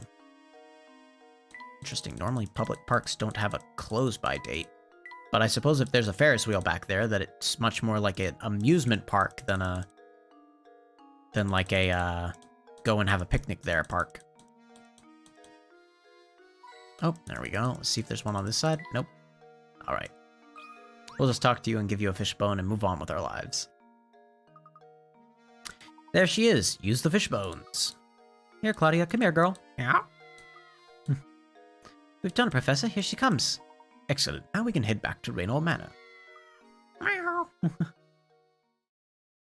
Hooray! We solved it. What a funny solution. Having successfully caught Claudia, Professor Layton and Luke decide to head back to Reinhold Manor. Are you becoming accustomed to moving around and investigating? Some puzzles will disappear from their location in town as the story progresses. If that's the case, go to the House of Puzzles. Nice. Granny Riddleton's shack. Oh, it just automatically warped me here. Something doesn't seem right, Professor. Professor, it's simply awful. Come quickly. What's the matter? If you're worried about the cat, we brought her back, safe and sound. Oh, well, Madam will be very happy to hear that. But this is no time to worry about a cat. Just hurry upstairs, right this way, please. Chelmy. Or Kelmy. We're gonna call him Chelmy. So you're the famous Professor Layton, then. The name's Chelmy. Inspector Chelmy. I'm the inspector on this case. Well, I'd hardly call it a case if this is about Claudia. We brought her back safe and sound. Oh, Claudia, my baby mom, I missed you so much. Meow. What's this cat doing here? Why on earth would you bring an animal to a crime scene? Have some sense. We were out when this crime took place and don't know what's going on. Could you please fill us in? There's been a murder, Professor. A man was killed here. What? Who was murdered? The victim was a resident of this address, one Simon Reinhold. Simon was... He was the guy with the glasses, right? Yeah. Approximately 2 hours ago, I received a report that a man had collapsed at Reinhold Manor. Upon arrival at the scene, it was apparent to me that Simon was already dead. I see. And the cause of death? I'm currently conducting an investigation to look into it. I'll let you know right now, Mr. Layton. I'm looking at you as a potential suspect as well. The rest of the details concerning this investigation are classified. Speaking of the details, who placed the call to the authorities? Are your ears clogged, you deaf? Didn't I just tell you those details are classified? All right, everyone, I'll be taking statements from each of you in the other room. Come in one by one. Let me make this clear. Under no circumstances is anyone to leave until I've talked to everyone. All right. Oops, I accidentally clicked this guy again. What is your name? Gordon. Imagine a murder in this very house. It brings a chill to my spine, it does. You're a detective, are you not? Do hurry and find the monster who did this. My good sir, I'm no detective, but I agree your concerns are certainly warranted. No one's safe until that criminal's behind bars. I should have exactly. I just don't understand it. Simon could be snide, but he wasn't the type to be hated. The criminal was after my brother's fortune. I could very well be this fiend's next target. You have a point. If we narrow the motive to stealing the Reinhold fortune, there are a few potential suspects. Good gracious, you don't think I'd do something like this? Simon and I got along very well. He wasn't close with Augustus, though. You know, all this talk of families has me contemplating a puzzle I once heard. Let's take a break from this talk of murder to talk about puzzles instead. Bickering brothers. 6 brothers have gathered around a table to eat dinner. Each of the brothers is prone to fighting with the sibling directly above and below him in age and can't be seated next to either one of them. Also, brothers 3 and 5 got in an argument the other day and refused to sit next to each other. The eldest brother, brother 1, has already sat down at the big table and is waiting on the others to start eating. Can you find a seating arrangement that will keep everyone from fighting with each other? Okay, well, let's go ahead and place 3 and 5 on the exact opposites from each other right now. Just to see how far we can get with that. I think, legitimately, wait, can I just go all the way with it? Is that it?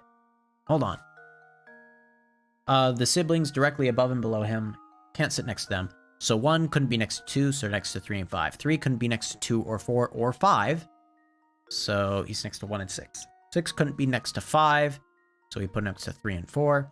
4 couldn't be next to 3 or 5, so we put him next to 2 and 6. 2 couldn't be next to 1 or 3, so we put him by 4 and 5. And then 5 can't be by 4, 3, 4, or 6. And he isn't. Well, there we go. I accidentally did it the first time I was just placing them out. I think I've got it. I was just thinking, okay, 3 and 5 can't be next to each other. Let's stick them around guy number 1. A mirror image of this seating arrangement is also a valid answer. That makes sense. That's the answer. Thank you for clearing up that puzzle, but we're still no closer to finding Simon's killer. Please go find the real murderer.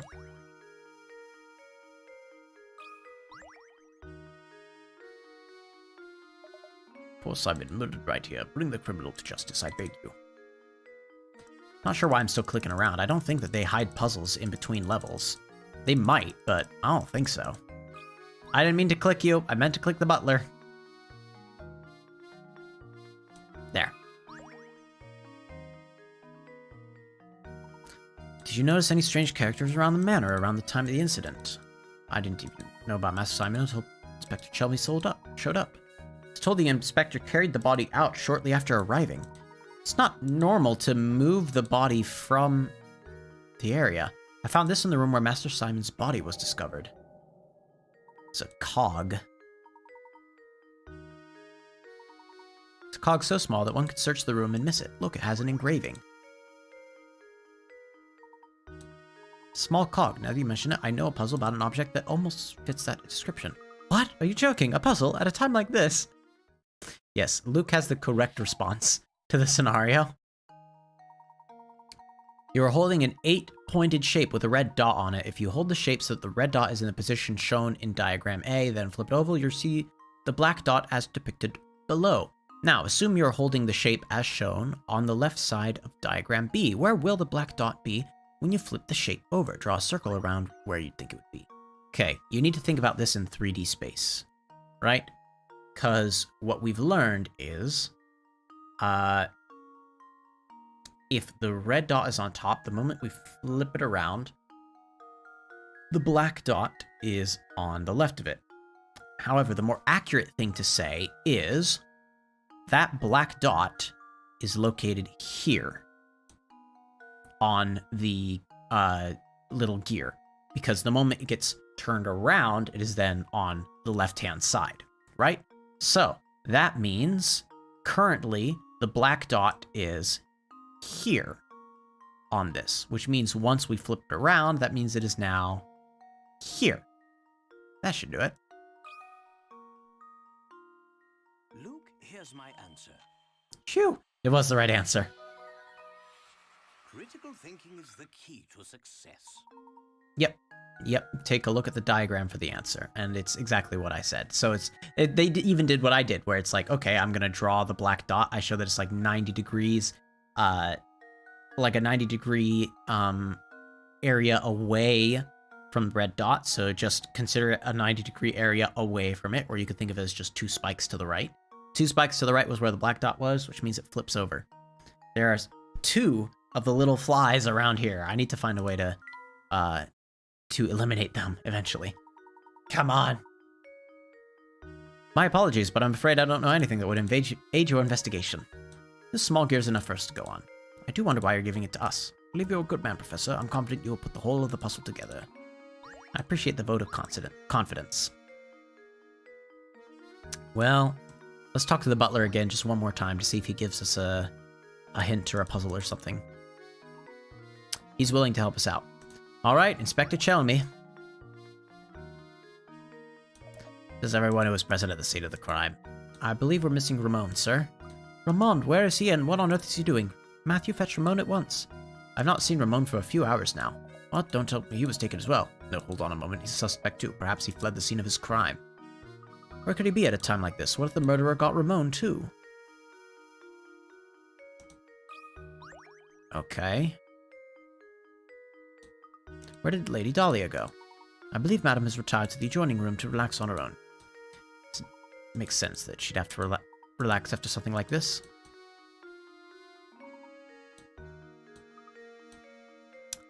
Alright, Madame will see you now. Just head on through that doorway on the left.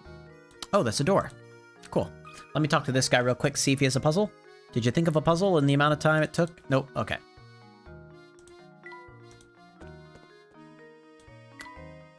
Let's click around a little bit. See, yep, okay, we found at least one thing. Oh, another thing there.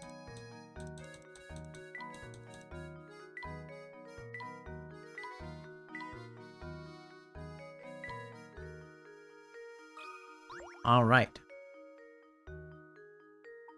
Lady Dahlia, I have a deep suspicion this murder is connected to the mystery of the Golden Apple. What? It's too early to say for sure, but I think it's highly probable the two matters are linked. You think Ramon is involved in this? Potentially, yes. However, we don't have enough information to draw solid conclusions. And now we are going to have to bring Ramon back to this area. So we're going to ask around town and see if we can find out. I wait for good news in the parlor.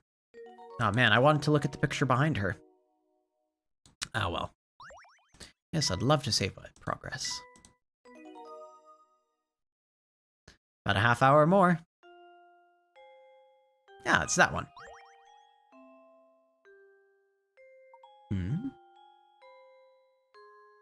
Aw, that's sweet.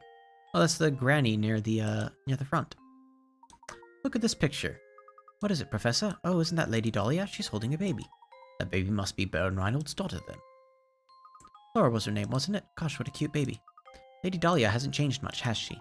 You know, Luke, they say true beauty never ages. I suppose so, Professor, but even so, it makes me wonder. Maybe we can ask Lady Dahlia about it. Ooh, another hint coin. Okay, I think we're good to head on out. Talk to Lady Dahlia first, then Inspector Chelmy, then we'll move out into the main area. You happened upon an adorable picture of you and Flora. I'm sorry, but you must be mistaken. I've never had children. Huh? My apologies, madam. I must have been mistaken. At any rate, time is of the essence. Go find Ramon. That's a little weird. If that's not Lady Dahlia in the photograph, then who could it be? I think we do well to ask the butler a few questions. Perhaps he can clear this up for us. Are you gonna give us a puzzle too, Inspector? I hear you're something of a puzzle connoisseur. This puzzle was popular in London when I left. I wonder if you have what it takes to solve it. Is it gonna be a puzzle about... Ooh, 5 suspects. I thought it was gonna be like a Scotland Yard sort of puzzle. 5 suspects are called into the police headquarters for questioning. They give the following statements. A says, 1 of the 5 of us is lying. B says, 2 of the 5 of us are lying. C says, I know these guys and 3 of the 5 of us are lying. D says, don't listen to a word they say. Out of the 5 of us, 4 are lying. And 5 says, all 5 of us are dirty, rotten liars. How many people should they let go? I think they're only going to let D go, right? Because A is saying only 1 of us is lying, which means that everyone else, bar 1 person, would have to be telling the truth, which doesn't make sense. Because all their things are conflicting. 2 people are lying, 3 people are lying, 4 people are lying, 5 people are lying. I think only D can be correct. Because he's saying, out of the 5 of us, 4 are lying, meaning I'm telling the truth and they're all lying, which does work. None of the other ones work. E says all 5 of us are liars, which means you'd be lying, saying that all 5 of them are lying, which means that you'd... Yeah, it would just be bad. It just doesn't work. So I think you're only going to let 1 guy go. It's going to be D. That should do it. Woo! Another puzzle solved. Easy. Yep. He's a free man now. Good for you. Okay. Finding a lot of gizmo pieces. I didn't remember ever finding this many right off the bat.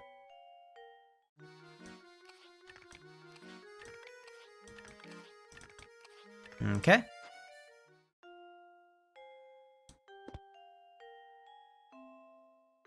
Talk to you again, just to make sure. Okay, and then we'll talk to Lady Dahlia. We haven't found out anything about Ramon's whereabouts, so we'll leave. Let's go talk to the butler first, though, to ask about the picture we saw upstairs. Do you have a moment? Certainly, sir. How can I help you? About the picture of Lady Dahlia upstairs, one of her holding a small child. That's not Lady Dahlia, I'm afraid. It's a picture of Baron Reinald's former wife, but I certainly understand why you would mistake one for the other. They were virtually identical in their appearance, their gesture, and even in the way they moved. So that photo isn't of Lady Dahlia, but of an earlier wife of the Baron. Wow, imagine finding someone who looks that much like you. What are the odds? No chance the two were relatives of one another. I've never heard anything to suggest as much, sir. It just happened one day. The Baron arrived home, and at his side was Lady Dahlia. I'm sorry to say that's all I really know about the matter. Not at all. You've been most helpful. Thank you, Matthew. How odd. The more I hear, the stranger the whole affair starts to sound. Let's see if you give us a puzzle this time. Okay. And out and away. Oh, hello there. You're holding something in your mouth. What would that be? Oh, the glasses. From, what's-his-face's body? Ralph or whatever. Simon, not Ralph. Oof. Simon's glasses. How'd they end up here? What's the matter, Mr. Layton? Inspector, take a look at these. These glasses belong to Simon. We found them out in the garden. What did I imagine they simply fell off the body when it's being carried out of the village. Besides, if we have enough time to manage the village lost and found, shouldn't we be searching for the Reinald inheritance or whatever it is you're supposed to be doing? Of course, if you continue to interrupt my investigation, I have some ideas. My sincerest apologies. I don't like Kelly either. He reeks of smoke, and he's so full of himself, and the way he treats you, Professor, is just too much. Luke, my boy, pay it no mind. Right now we have other priorities. Let's go around town and ask about Ramon. Ooh, Granny. Look at you fretting away there. Whatever's the matter. Did you see Ramon? I haven't seen him today, which is strange, considering how much he sneaks off the job. We'll help you out with a puzzle, sure. One-line puzzle 1. Have you heard of one-line puzzles? The idea is to place your pen to paper and draw a shape without lifting your pen from the pad or retracing any part of the line. You can, however, cross lines. Now that you're familiar with the concept, look at the 4 pictures below. One of them cannot be drawn with one line. Which is it?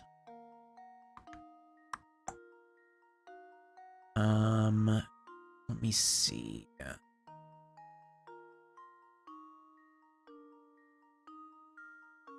I think we can do this one just fine, right? Because...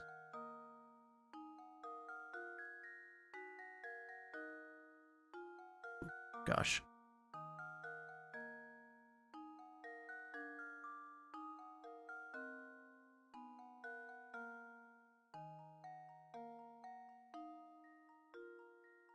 Yeah. This one's in the clear. This one I could draw with one line, easy. Go away.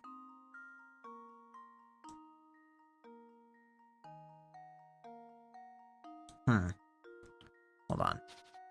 It might be this farmhouse down here.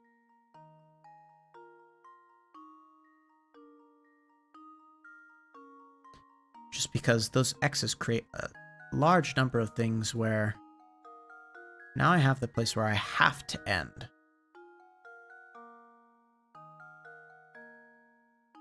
I think it might be the farmhouse. In order to be certain, let's try out a few of these other ones first.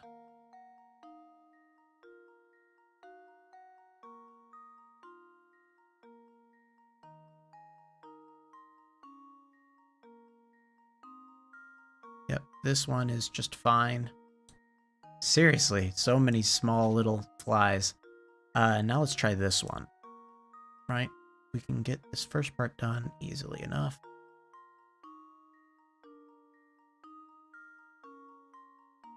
Draw that. Come back around. Draw that. Back around. Yeah. So everything else can be drawn in one, but the farmhouse, I think, has some difficulties with it. There we go. He seems confident about it. Yep. Critical thinking is the key to success. It's actually a very easy way to tell whether or not a given picture has been drawn in one stroke. The method will be revealed to you after you solve one more of these riddles. Interesting. I imagine it has to do with how many vertices there are, like how many times that you have the lines all come to the same point, or something like that. I don't know.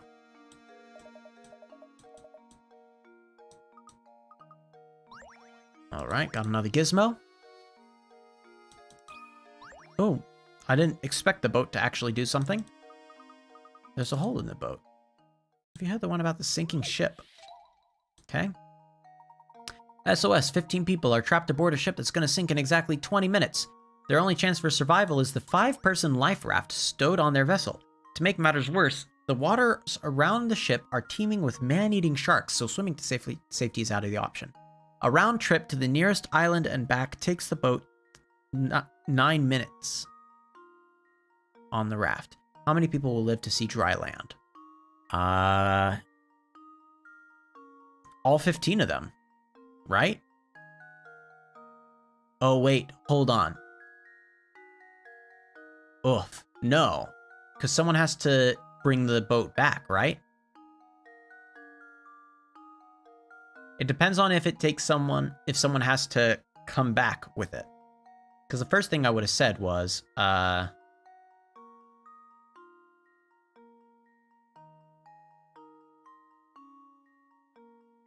first thing that I would have said was, well, it takes 9 minutes to go there and back, 9 minutes to go there and back, and then 2 minutes later, after the third trip, the boat would sink, but you'd have your last set of 5 going there. However, I assume that you need at least one person piloting the raft, right? And if that's the case, 4 people go the first trip, 4 people go the second trip, 5 people go the last trip. Because technically it's that 5 go the first trip, but 1 has to come back. 5 go the second trip, but 1 has to come back, which means it's a total of 4, a total of 4, and then a total of 5. I'm going to say 13. If this ends up being wrong, I will be very sad. Because I just assumed a lot about. That should do it. Well, he said, yeah, okay, there we go. He looks happy about it. Even though that means 2 people drowned. Key to success. Yep, exactly the way that I thought it through. A moment of silence for the 2 who didn't make it, please. Gosh, a little morbid. Okay. Let's go ahead and save the game here. We've solved 30 puzzles already today. That's pretty good progress. Seems as though that is not meant to... Ooh. I did not know that there would be a puzzle in the bushes. I was just clicking there because Ramon before had been, blocking them off. Very nice. Puzzle number 8. There it is. Alfred and Roland have been hired by a farm to sow flower seeds. They've been assigned a 5-acre plot of land and split it in half, so each have 5 so they can work independently. Roland starts from the east and Alfred from the west. Alfred can plow the land at a rate of 20 minutes per acre. Roland takes 40 minutes to plow, but sows seeds at 3 times the speed Alfred does. If sowing seeds on the 10-acre plot pays $100, how much of that money should go to Roland? Well, they're not telling us how fast Alfred sows. Oh, wait, no, this is simple. I even said at the beginning, they split the land in half to work independently. So each of them have 5 acres. So if you're getting paid $100 for the whole thing, that means each of you get 50, even if one of you takes longer or not. It's not that they're working against each other. They split it in half when it began. Done. Easy. How does this sound? I was caught up for a while on the idea of, like, how am I supposed to, I did it! like, Yes! know the rate at which one is hoeing and sewing? Okay. In other words, they both had the same amount of work assigned to them. Yep. Good thinking, Luke. Alright, we might have missed some puzzles still, though. So let's go over to Granny Riddleton's shack, and after talking to all the people on the way. Ooh, ooh. Okay, we're searching for someone, but he doesn't know anything about it. Do not go poking around the tower on the north side of town. If we pass through the clock tower, we can get to there. Let's talk to you again and see what you say. Ah, a hot puzzle. There we go. See? Talk to people multiple times and sometimes they'll give you a puzzle. Racetrack riddle. The distance 3 racehorses can run around the track in 1 minute is listed below. 2 laps, 3 laps, 4 laps. The horses line up at the starting line and start running in the same direction. How many minutes will pass before all 3 horses line up at the starting line again? 1 minute. Right? Because one goes 2 laps every minute, right? So after a minute, it's back at the starting line, and it also hit there at the 30-second mark. B got there at the 20-second, 40-second, and the 60-second, or the minute mark.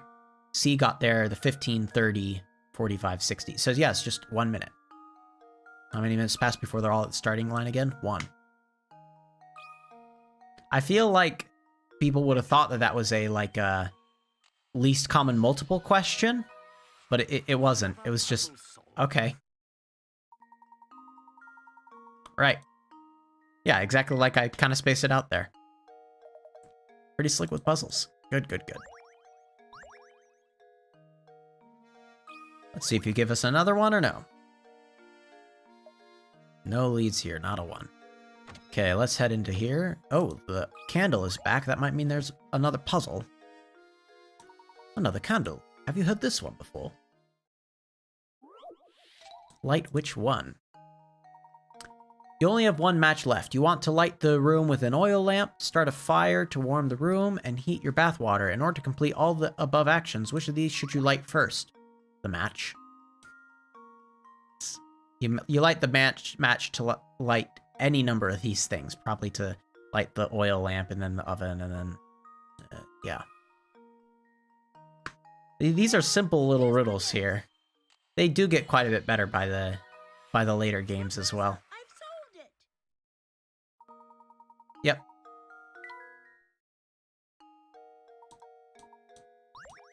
Oops. Well, okay. Luke got a bed. Congratulations. See if there's anything about the seats again. Nope. Just kind of checking around this area to see if there's another hidden puzzle somewhere. Doesn't look like it.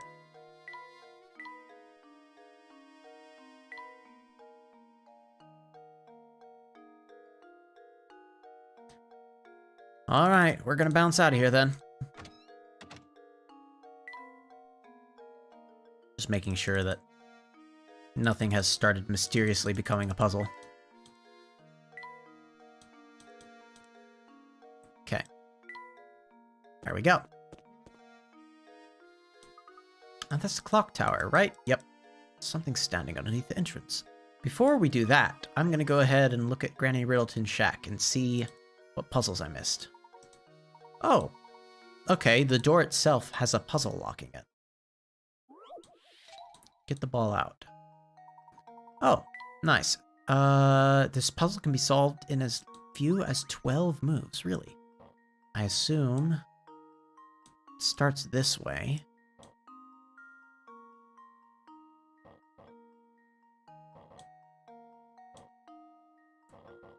Coming around there, going up, going over. Look at that, 12 moves exactly. Well, here's my guess. Nice and easy. Layton's apprentice saves I seem to remember towards the very end that there was a puzzle, a ball in the goal puzzle that got a lot harder. Difficulty was just amped up by a huge amount more than I expected. Okay. Ooh, I'm automatically just finding a couple of those coins.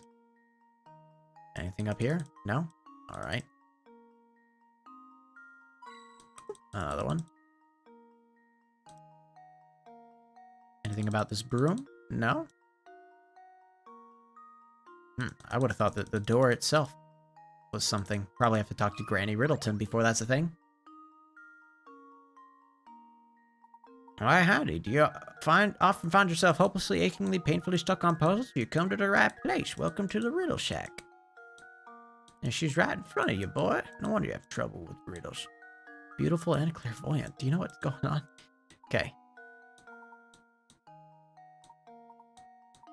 Okay, so puzzles people forget about, puzzles people miss. They're all turning up here.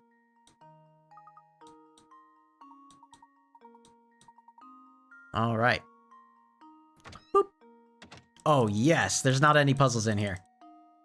All right. That means all the puzzles, yeah.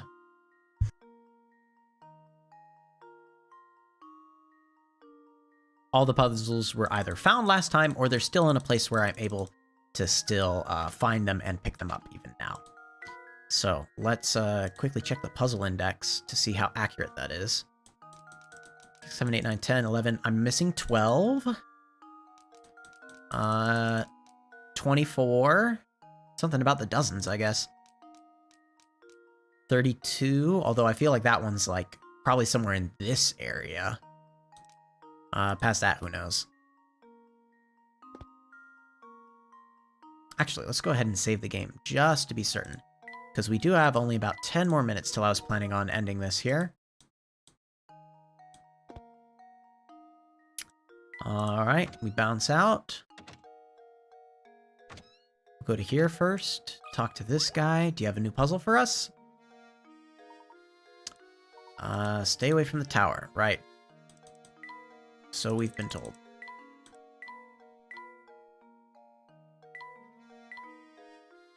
Ooh, the window gave us something. There's a hidden puzzle here. Number 118. Red and black cards. A jokerless deck of 52 cards sits on the table. The cards are shuffled thoroughly and divided into 2 stacks of 26 cards labeled A and B. If you divide the cards as described above and check the contents of each pile 1,000 times, how many times could you expect the number of red cards in one pile to match the number of black cards in the other?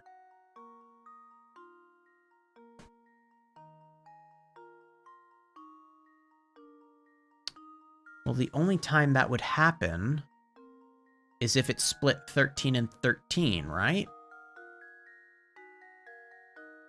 So you're asking how many times would you have split it so that it's exactly like 50-50 red and black, right?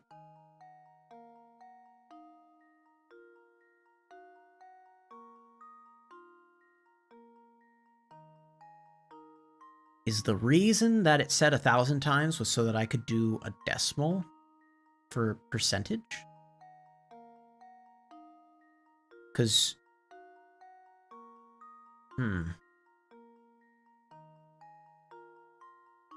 Yeah, because no matter how I think about it, if you want the number of red cards in one pile to match the number of black cards in the other... Oh, wait. Hold on a sec. Wouldn't that be 1,000 times out of 1,000? Now that I think about it. Because if you just want the red in one to match the black in the other, that's going to happen every single time, right? Like if there's... Say there's just one red card in pile B.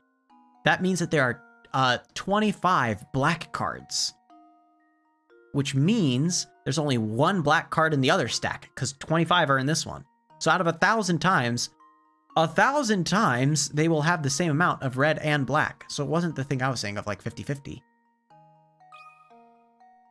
How many times out of 1,000 will that happen? 1,000 times. It happens every single time. Well, here's my guess. There's always the same number, red and black, between the two. Very nice. Professor, I've solved it. I almost talked myself into a corner on that one. All right, it just says everything I think I said there. Ah, that was a real mind twister. Yeah, sure. I mean, I'll be honest. Like, I did almost fall prey to it. It's because I was thinking about it mathematically for a while and going, there has to be some amount of probability to this. No, there didn't need to be. Before I do anything with these guys, let's go back out to this main gate area and just kind of click around, try to find some puzzles. Do you have another puzzle for us? Oh, yeah, dang it. Made it look like there was going to be a puzzle.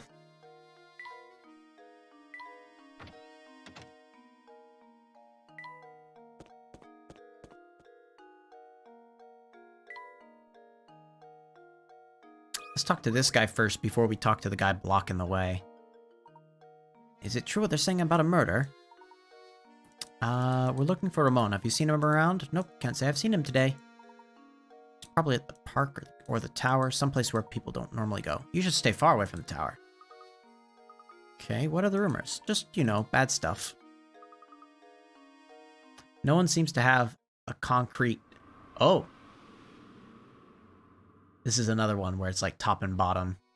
It's supposed to be one joined thing. Very vague on why I should be scared of the tower. Oh, there we go. He just thought himself a little puzzle. How many sheets?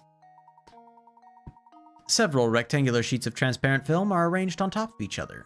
At the thickest point of this pile, how many sheets are overlapping?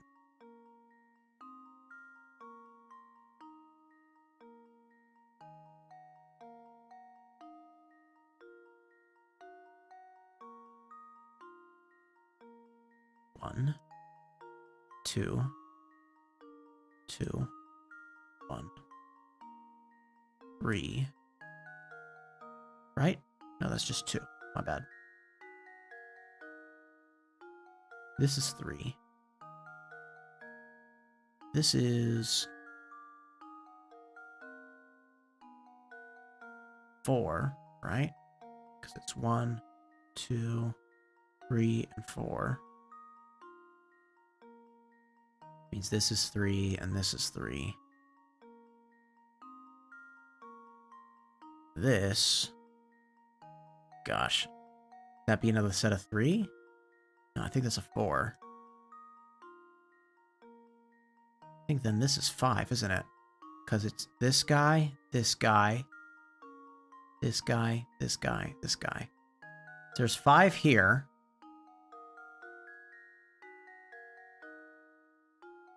3 here. 4 here.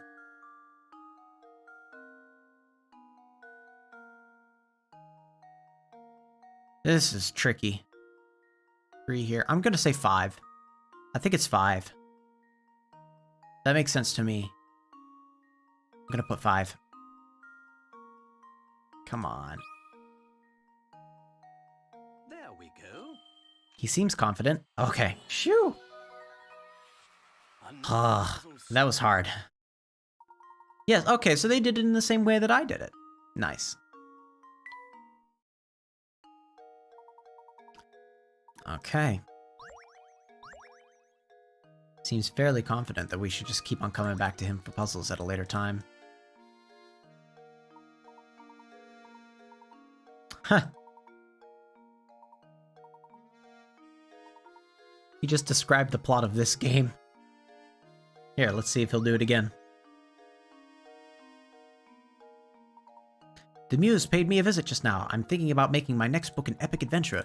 Think this. Picture this. A world-famous archaeologist races the clock and a secret society to recover a jewel of immense value. In doing so, he must travel deep within a sinister tower on the edge of town. Where do these ideas come from? And we're asking, is there something in the tower? Oh no, there's nothing there. I'm just taking inspiration from my surroundings. Sounds awfully suspicious. Oh. What the heck was that sound? It's the same one that happened before, right?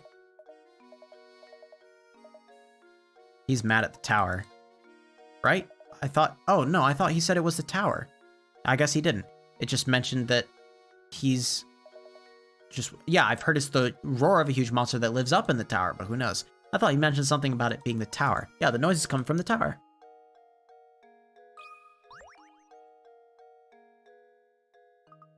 That guy gets so worked up. Okay, let's see if you give us another puzzle this time. Would someone please stop that awful racket? Okay, let's go talk to these people a little bit more as well. Keep getting sidetracked. We haven't made any progress on our investigation. Ooh, are we gonna do another measuring puzzle? Quite like those. Yes. Milk pitchers. On the counter, we have a 10-quart pitcher full of milk, an empty 7-quart, and an empty 3-quart. We need to make it so they're holding 5. I'm just gonna keep on trying to make it so we see numbers that would not have existed otherwise. Hold on. And then I put it in here to make 6. I put it over here. And then I put it over here. And I put it over here. And I put it in here. And I put it over... No, that'd be bad. Oh, there we go. And now it's 5 and 5. Yeesh. You just have to keep on, again, making it so that you're not recreating the number 3 or 7 in any of the things by moving the odd-numbered one. Yep, 9 moves, and that's exactly what I did it in. Okay. We'll be able to come by and eat later, and it'll be on the house. Very nice. Let's see if you have another puzzle for us or no. The bridge crank went missing. Yep, we knew that.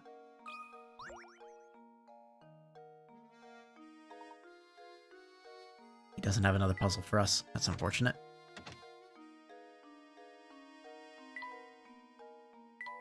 Alright. Off to the tower. I mean, off to the park. I don't know why I said the tower. I saw the tower off in the distance, maybe? I don't think so, though. I didn't think I could see the tower from this angle. Can I? Yeah, no. Just a Ferris wheel. Okay, let's talk to this guy. You have to have solved at least 12 puzzles first. Alright. Okay, we have to solve one more puzzle to get through. Strange dots. The dice below look normal enough, but if you look carefully, you should see a pattern starting to emerge. You know the following. A is 0, B is 9, C is 6. So what does D correspond to? Oh, it's just a clock, right? 0 for like 0 o'clock. 9 o'clock, 6 o'clock, so that would be 3 o'clock. I mean, we're right below a clock tower, so it makes sense that they would give us a clock puzzle. Every puzzle has an answer. There we go.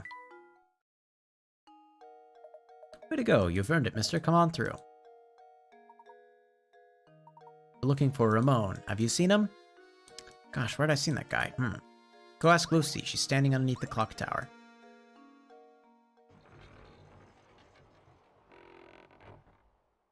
Very nice. Can finally pass through to the northern side. Let's see what we can get in this little area, and I think we might save after that. Okay. Too many mice. Mice are famous for their ability to multiply at breakneck speeds. The type of mouse we have here gives birth once a month, birthing 12 babies each time. Baby mice mature and can give birth 2 months after they are born. You picked up one of these darling baby mice at the pet shop and brought it home the day after it was born. In 10 months from now, how many mice will you have? It's trying to make you think that it's going to be a math problem, where it's like iterations of 12. So it would be like 12 to the power of however many months. However, this was a baby mouse when we picked it up, and we brought it home. If we only have the one mouse, it's never going to have any babies. So 1 mouse. And that's it. I think I've got it. Ta-da! Layton's apprentice saves the day. That's right, you can't birth any babies by yourself. Correct. Excellent work. Surely there's a coin hidden somewhere in these little cracks. Oh, yep, there's one right there. Any more? Probably not. Does someone live here?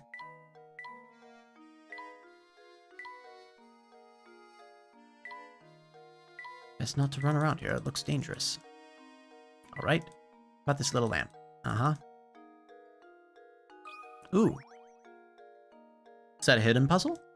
Yep, a hidden puzzle inside the little gap there. A worm's dream. Complete this slide puzzle. Oh.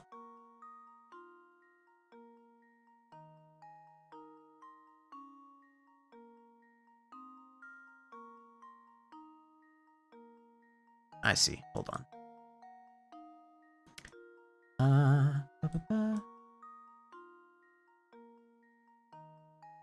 Okay. Oops, I messed up that order. All right, here's what I need to do. Hold on, restart. I need to make it so that this and that match up there. Okay.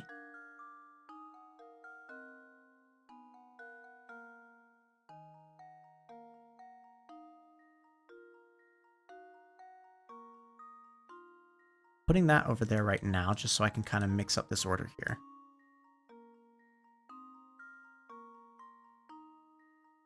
Okay. Now this one in the middle needs to get down to the bottom left, which should be easy enough. I just need to take it slightly out of context. Hold on. I went about this the wrong way.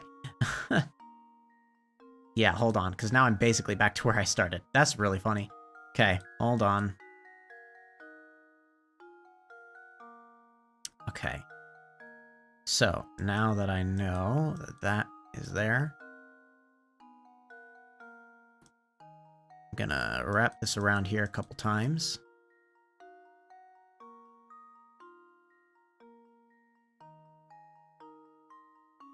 That's not right. Hold on. Ah!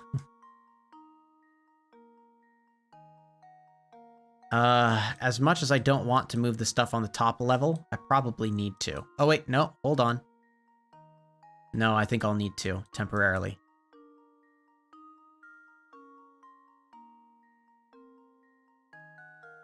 Yep, because now this piece needs to go down there. So here's what I'm gonna do. It's gonna seem a little silly, but it will work. Right? So I don't want...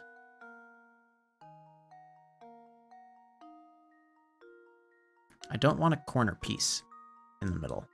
I want an edge piece in the middle, right? Something like this.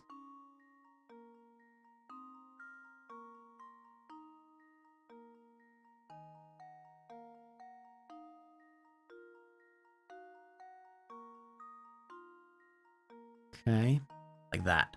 There we go. I think we're in business now. Hold on. Oh no, but I mixed up these two pieces. Ah! Oh, that's unfortunate. Just restart this. Okay, visually I'm picturing what it was that I want to do. I essentially want to get one of these edge pieces in the middle here, have everything else arranged around it, so that then the last move is just slide this out and down. Or, you know, to some other edge one. That means everything else already needs to be lined up in order, which means, for example, this would need to be here.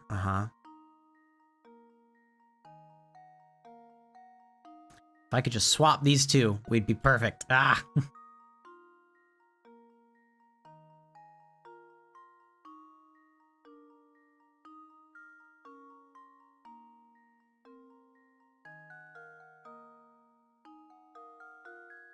Okay.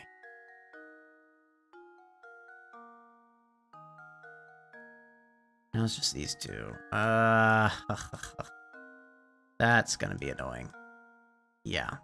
Yeah. Okay.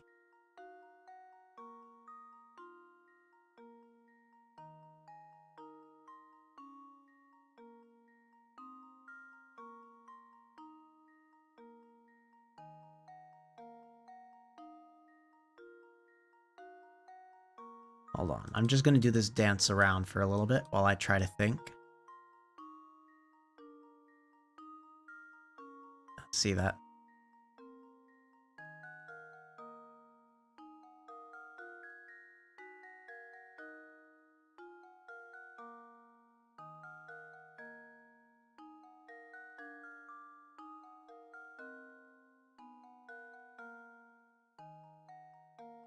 I've mixed up the order too much, though.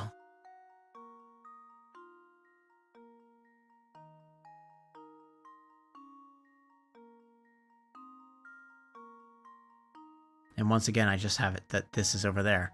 Man, okay. Gosh, this is potentially going to give me more trouble than it's worth.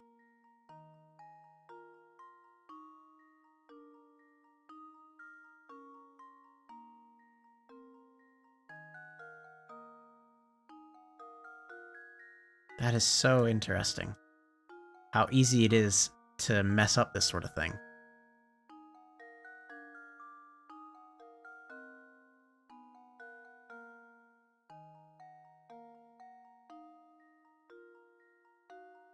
Okay.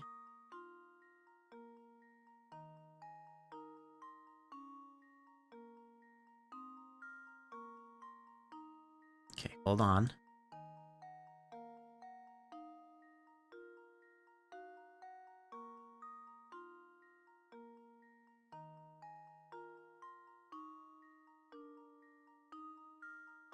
Ah, I just swapped it around again. So now it's the bottom right that's in the middle.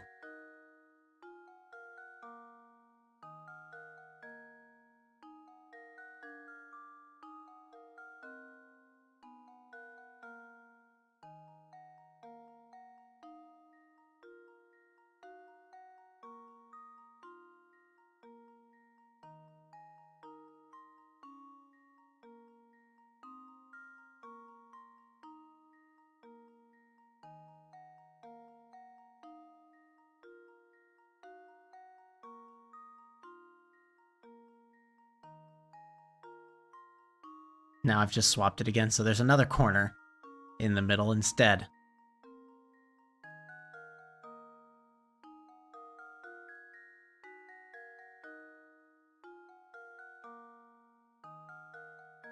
Now everything is rotated by 1 matter of a degree off. The thing is, all 4 of these cardinal directions are all the diagonal pieces, so moving one in to shift everything else around will make a diagonal piece be out of place.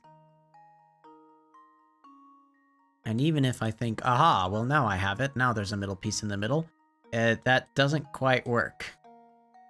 Because what's going to happen now is both of my corners are going to be swapped.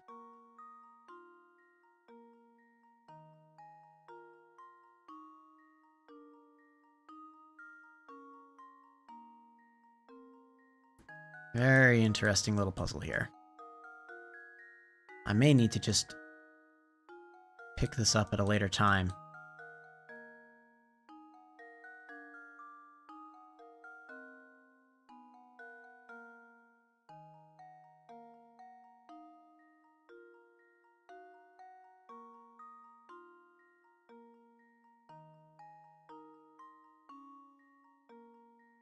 Okay, just to make sure.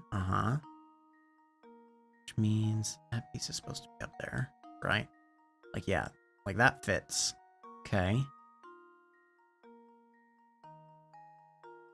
That in the top right needs to be down in the bottom left.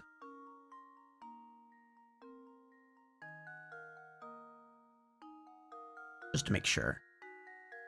Wait, are these 2 interchangeable pieces? Are these 2 interchangeable pieces? That might be part of our solution there. Hold on. Because if so...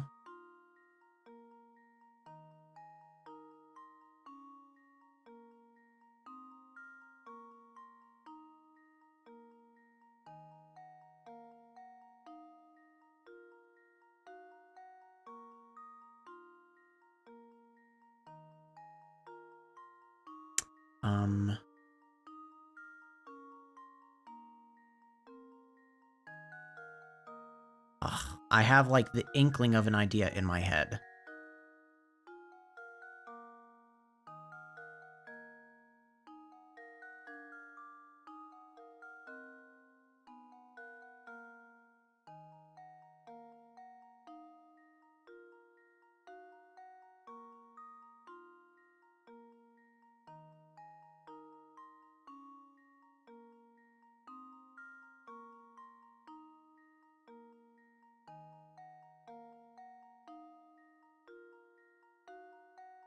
Hmm.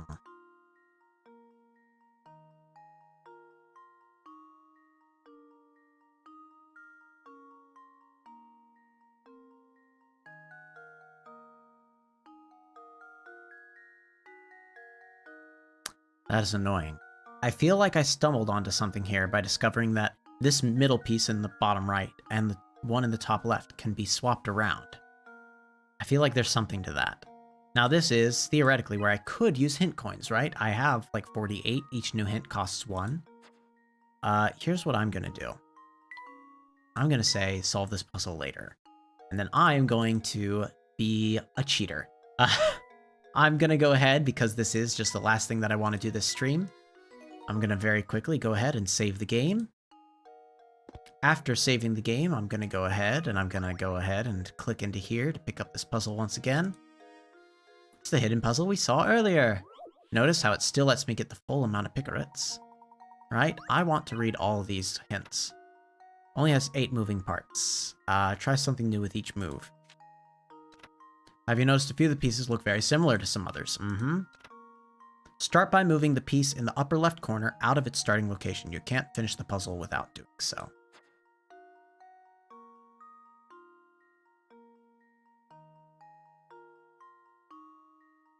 Ideally, I would like to have...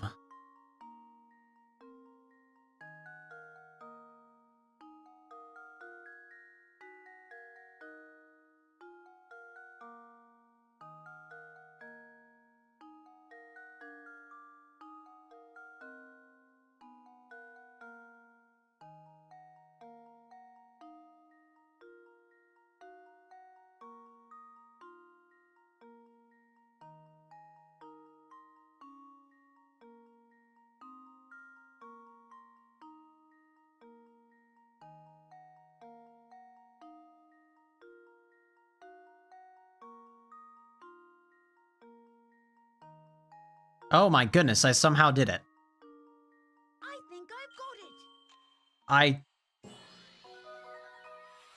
Professor, I've solved it. Alright.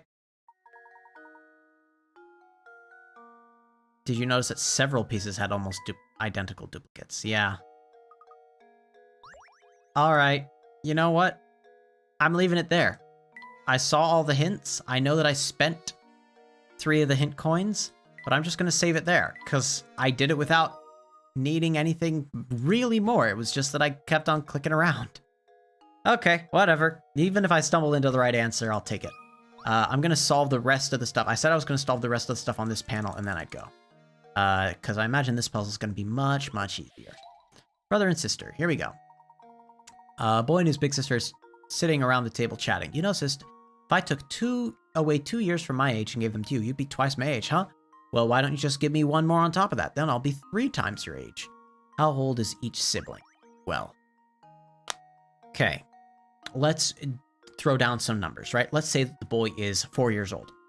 If that is the case, then, and I know this isn't the case, but if he took 2 years away from his age and gave them to his sister, that means his sister would now have to be 4. It means originally she was 2 while he was 4.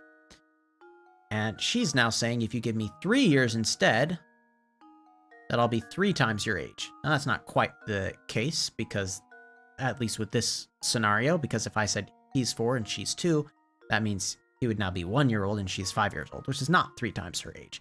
Let's go ahead and make him 1 year older, though. So, if we make him 1 year older, make him 5 years old, that means if you take away 2 from him, he now has 3, which means she would now have to be 6, right? Which means originally she was 4. So if she's 4 and he's 5, now if you take away 3 from him and give it to her, That means she's now 7 years old, while he's just 2 years old. Not quite the truth either. So let's go ahead and say he's not 5, he's actually 6 years old. If he's 6 years old, gives 2 years to the sister. Oh, it's a boy and his big sister. So I should have already known that she's older than he is. Ugh, whatever. He was 6 years old. If I take away 2 from him, then... Hold on a sec. I think I see what this is. Oh my goodness, they're twins, aren't they? They're both 6 years old, aren't they? Because if he's 6 years old, right? He gives away 2 to make him 4. That means she now needs to be 8 years old, which would mean she's originally 6 years old. So they're twins. So they're both 6 years old, although she's just a little bit older. If you give away 2 from him, that makes him 4. Give it to her. That means she's 8. 4 and 8. Perfect. There you go. Alternatively, if he gives 3 from his 6, that means he is now 3 years old. You give it to her. She's now 9 years old, which is 3 times. So how old is each sibling? Both of them are 6. They're twins. There we go. Sometimes just running it through, brute forcing with math works out. Yep.